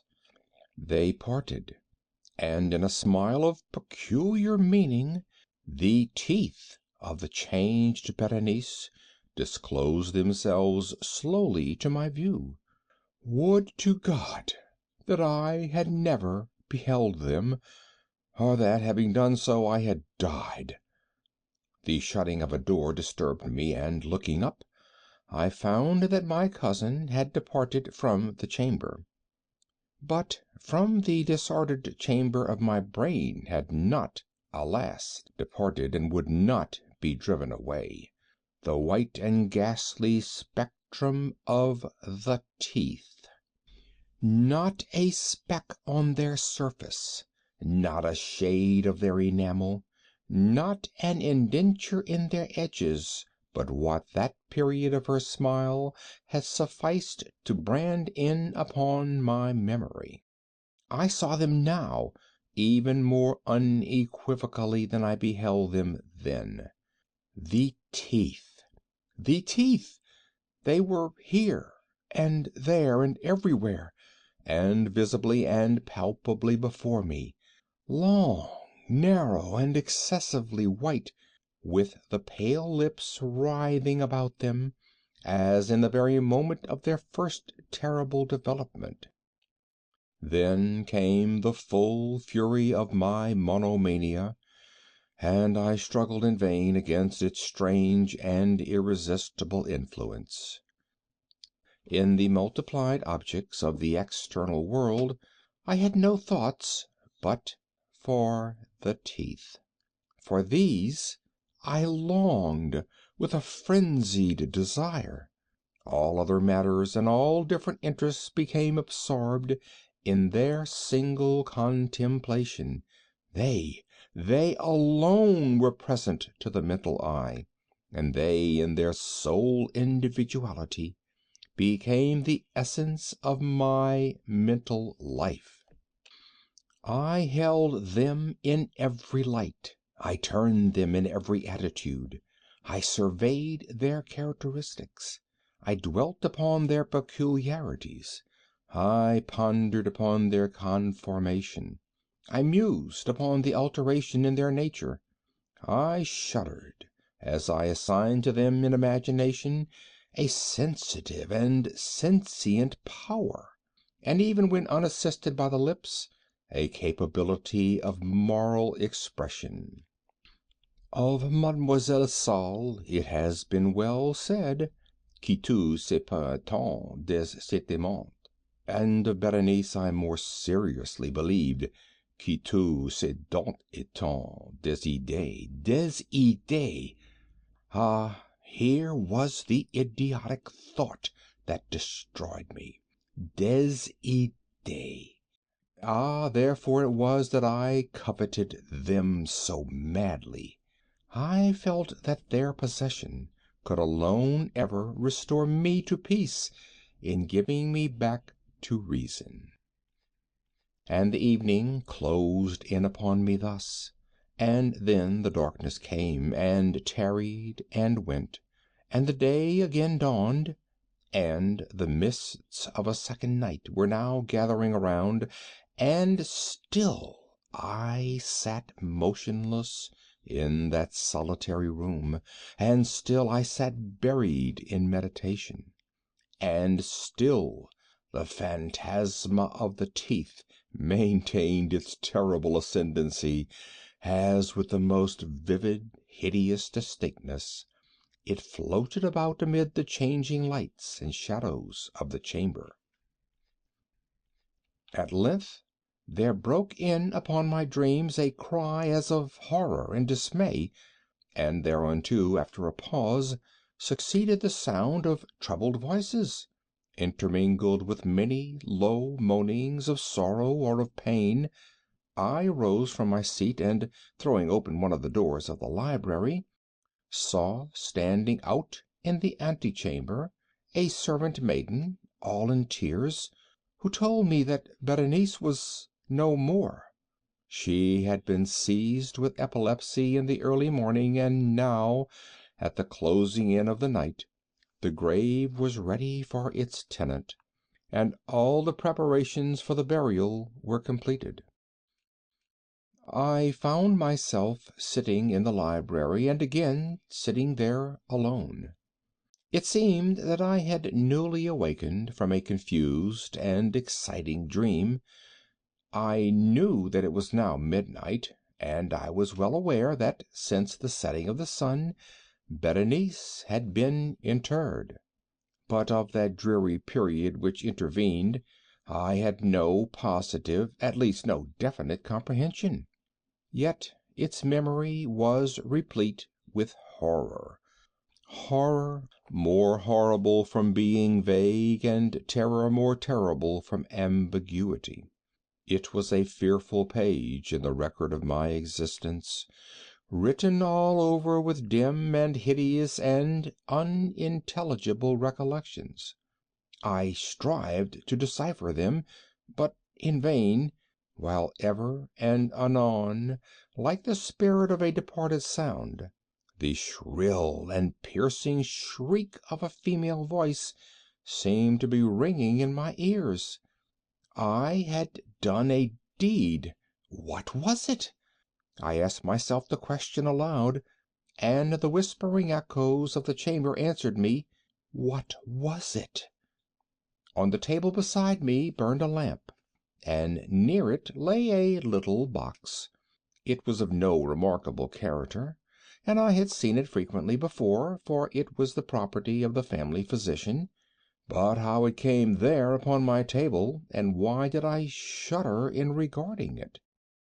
These things were in no manner to be accounted for, and my eyes at length dropped to the open pages of a book, and to a sentence underscored therein.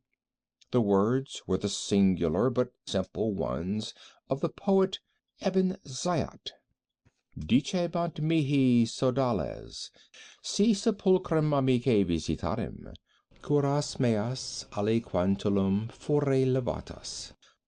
Why, then, as I perused them, did the hairs of my head erect themselves on end, and the blood of my body become congealed within my veins? There came a light tap at the library door, and, pale as the tenant of a tomb, a menial entered upon tiptoe. His looks were wild with terror, and he spoke to me in a voice tremulous, husky, and very low. What said he? Some broken sentences I heard.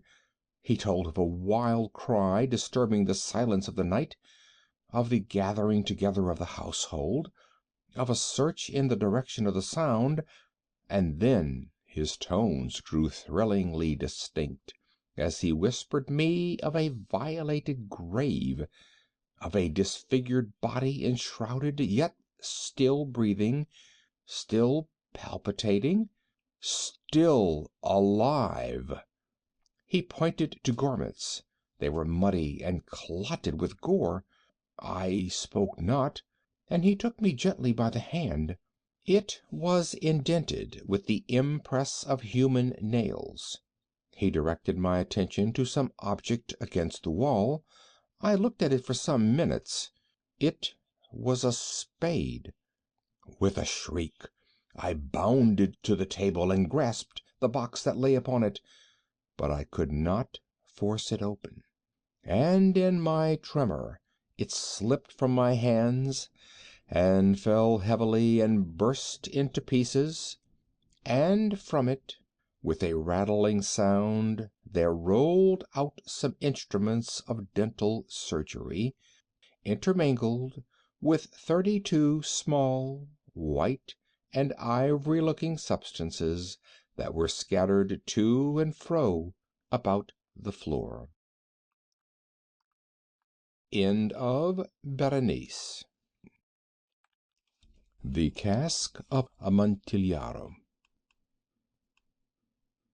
The 1,000 injuries of Fortunato I had borne as best I could, but when he ventured upon insult, I vowed revenge. You who know me well, you who so well know the nature of my soul, will not suppose, however, that I gave utterance to a threat. At length I would be avenged. This was a point definitely settled, but the very definiteness with which it was resolved precluded the idea of risk. I must not only punish, but punish with impunity. A wrong is unredressed when retribution overtakes its redresser. It is equally unredressed when the avenger fails to make himself felt as such to him who has done the wrong. It must be understood that neither by word nor deed had I given Fortunato cause to doubt my good will. I continued, as was my wont, to smile in his face, and he did not perceive that my smile now was at the thought of his immolation. He had a weak point, this Fortunato. Although in other regards he was a man to be respected and even feared.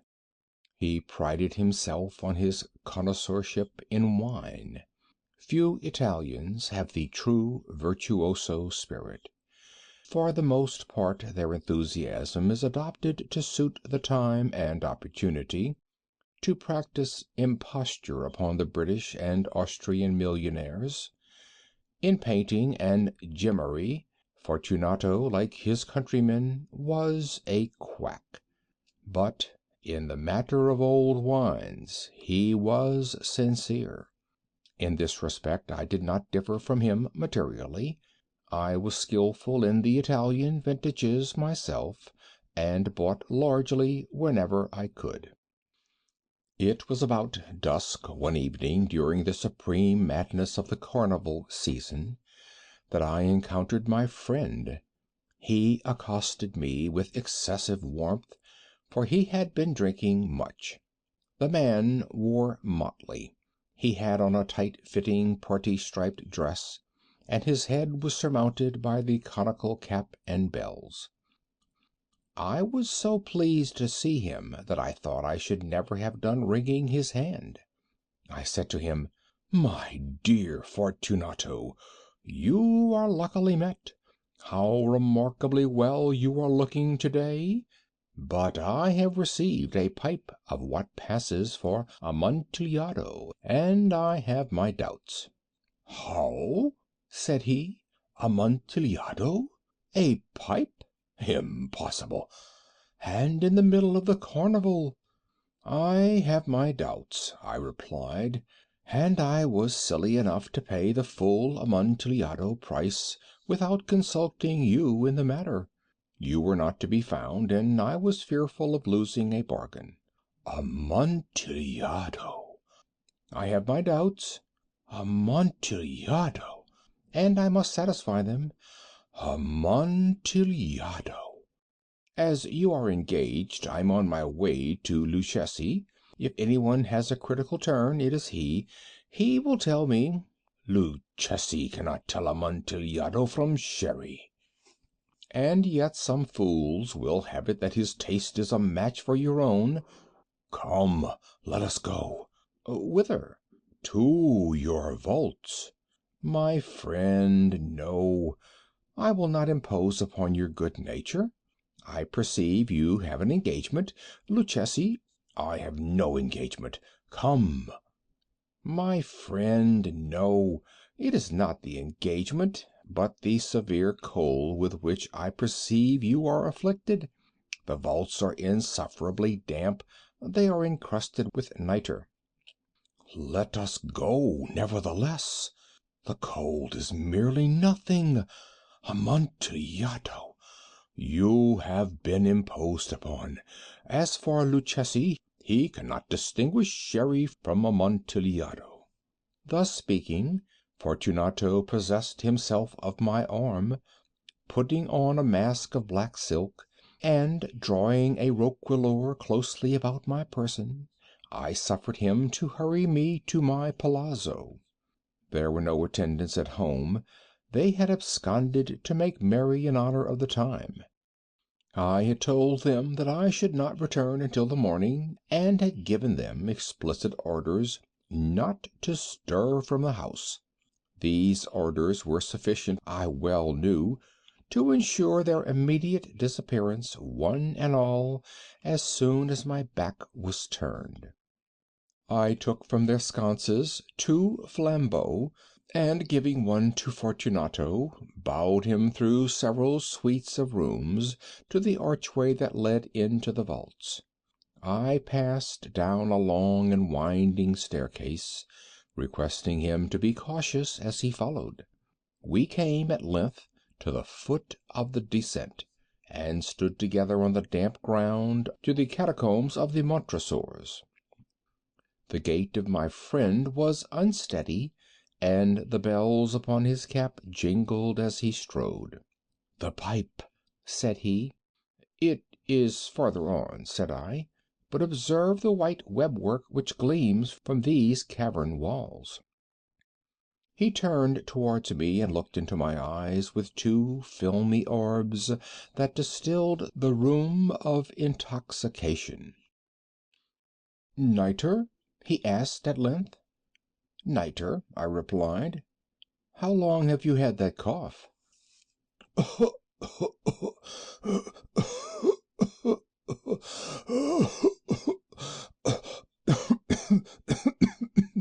My poor friend found it impossible to reply for many minutes.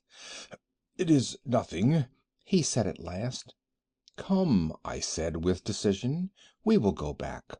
Your health is precious. You are rich, respected, admired, beloved. You are happy as once I was. You are a man to be missed.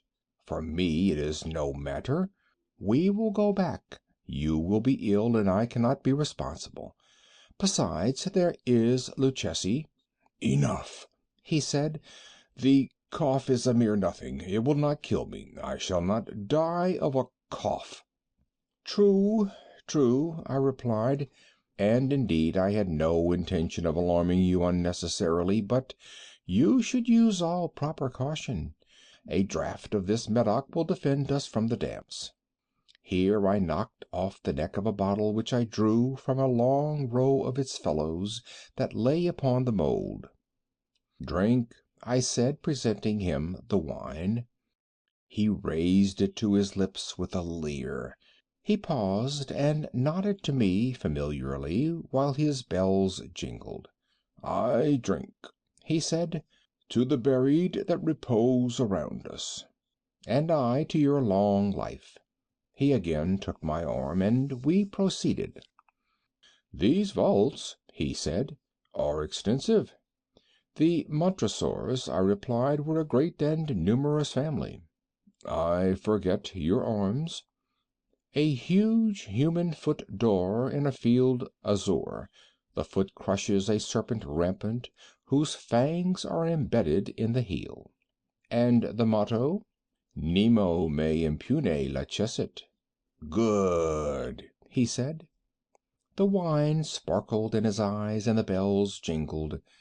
My own fancy grew warm with the Medoc.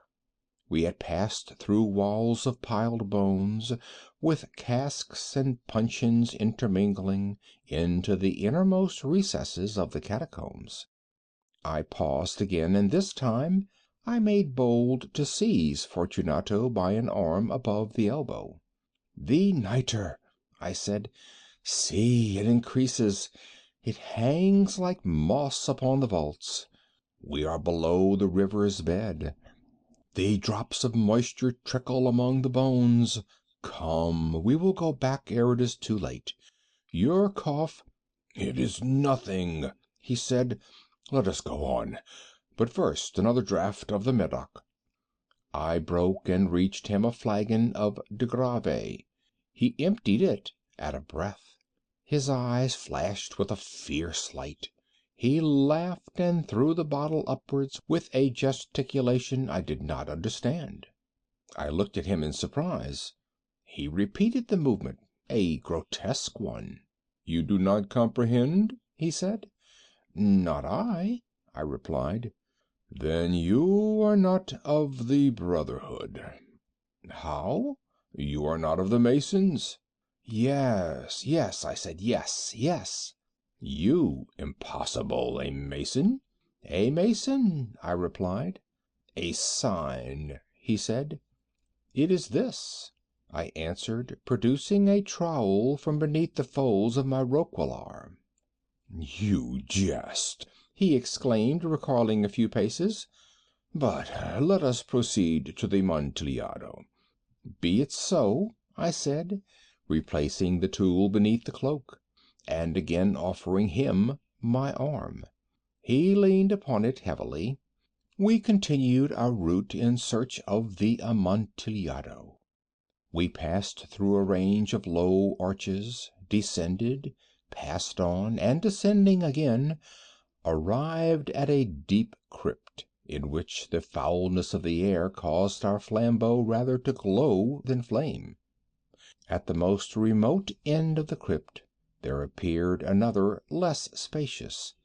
Its walls had been lined with human remains piled to the vault overhead, in the fashion of the great catacombs of Paris. Three sides of this interior crypt were still ornamented in this manner. From the fourth the bones had been thrown down and lay promiscuously upon the earth, forming at one point a mound of some size. Within the wall thus exposed by the displacing of the bones, we perceived a still interior recess, in depth about 4 feet, in width 3, in height 6 or 7. It seemed to have been constructed for no especial use in itself, but formed merely the interval between two of the colossal supports of the roof of the catacombs, and was backed by one of their circumscribing walls of solid granite. It was in vain that Fortunato, uplifting his dull torch, endeavored to pry into the depths of the recess. Its termination the feeble light did not enable us to see. "Proceed," I said. "Herein is the Amontillado. As for Luchesi—" "He is an ignoramus," interrupted my friend as he stepped unsteadily forward, while I followed immediately at his heels. In an instant he had reached the extremity of the niche, and finding his progress arrested by the rock, stood stupidly bewildered. A moment more and I had fettered him to the granite. In its surface were two iron staples, distant from each other about 2 feet horizontally. From one of these depended a short chain, from the other a padlock. Throwing the links about his waist, it was but the work of a few seconds to secure it. He was too much astonished to resist. Withdrawing the key, I stepped back from the recess. "Pass your hand," I said, "over the wall. You cannot help feeling the nitre. Indeed, it is very damp. Once more let me implore you to return." "No." "Then I must positively leave you, but I must first render you all the little attentions in my power." "The Amontillado!" ejaculated my friend, not yet recovered from his astonishment. "True," I replied, "the Amontillado." As I said these words I busied myself among the piles of bones of which I have before spoken. Throwing them aside, I soon uncovered a quantity of building stone and mortar. With these materials, and with the aid of my trowel, I began vigorously to wall up the entrance of the niche. I had scarcely laid the first tier of my masonry when I discovered that the intoxication of Fortunato had in a great measure worn off. The earliest indication I had of this was a low moaning cry from the depth of the recess. It was not the cry of a drunken man. There was then a long and obstinate silence. I laid the second tier, and the third, and the fourth, and then I heard the furious vibrations of the chain. The noise lasted for several minutes, during which, that I might hearken to it with the more satisfaction, I ceased my labors and sat down upon the bones. When at last the clanking subsided, I resumed the trowel, and finished without interruption the fifth, the sixth, and the seventh tier. The wall was now nearly upon a level with my breast. I again paused, and holding the flambeau over the mason work, threw a few feeble rays upon the figure within. A succession of loud and shrill screams bursting suddenly from the throat of the chained form seemed to thrust me violently back. For a brief moment I hesitated, I trembled. Unsheathing my rapier, I began to grope with it about the recess, but the thought of an instant reassured me. I placed my hand upon the solid fabric of the catacombs and felt satisfied. I reapproached the wall. I replied to the yells of him who clamored. I re-echoed, I aided, I surpassed them in volume and in strength. I did this, and the clamorer grew still. It was now midnight, and my task was drawing to a close. I had completed the eighth, the ninth, and the 10th tier. I had finished a portion of the last and the 11th. There remained but a single stone to be fitted and plastered in. I struggled with its weight. I placed it partially in its destined position, but now there came from out the niche a low laugh that erected the hairs upon my head. It was succeeded by a sad voice, which I had difficulty in recognizing as that of the noble Fortunato. The voice said, "Ha, ha, ha, he, he, a very good joke indeed, an excellent jest. We will have many a rich laugh about it at the palazzo, he, he, over our wine, he, he, he, he." "The Amontillado," I said. "He, he, he, he, yes, the Amontillado. But is it not getting late?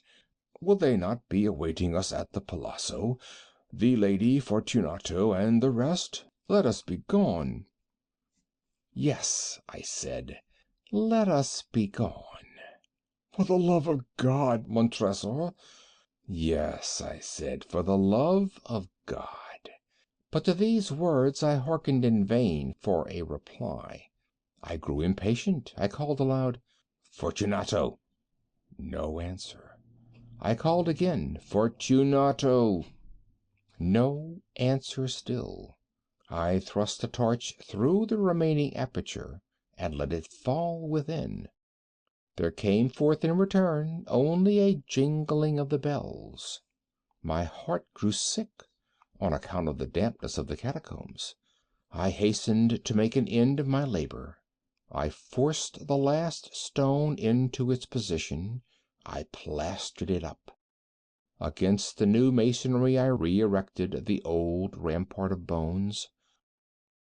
For the half of a century no mortal has disturbed them. In pace requiescat. End of The Cask of Amontillado.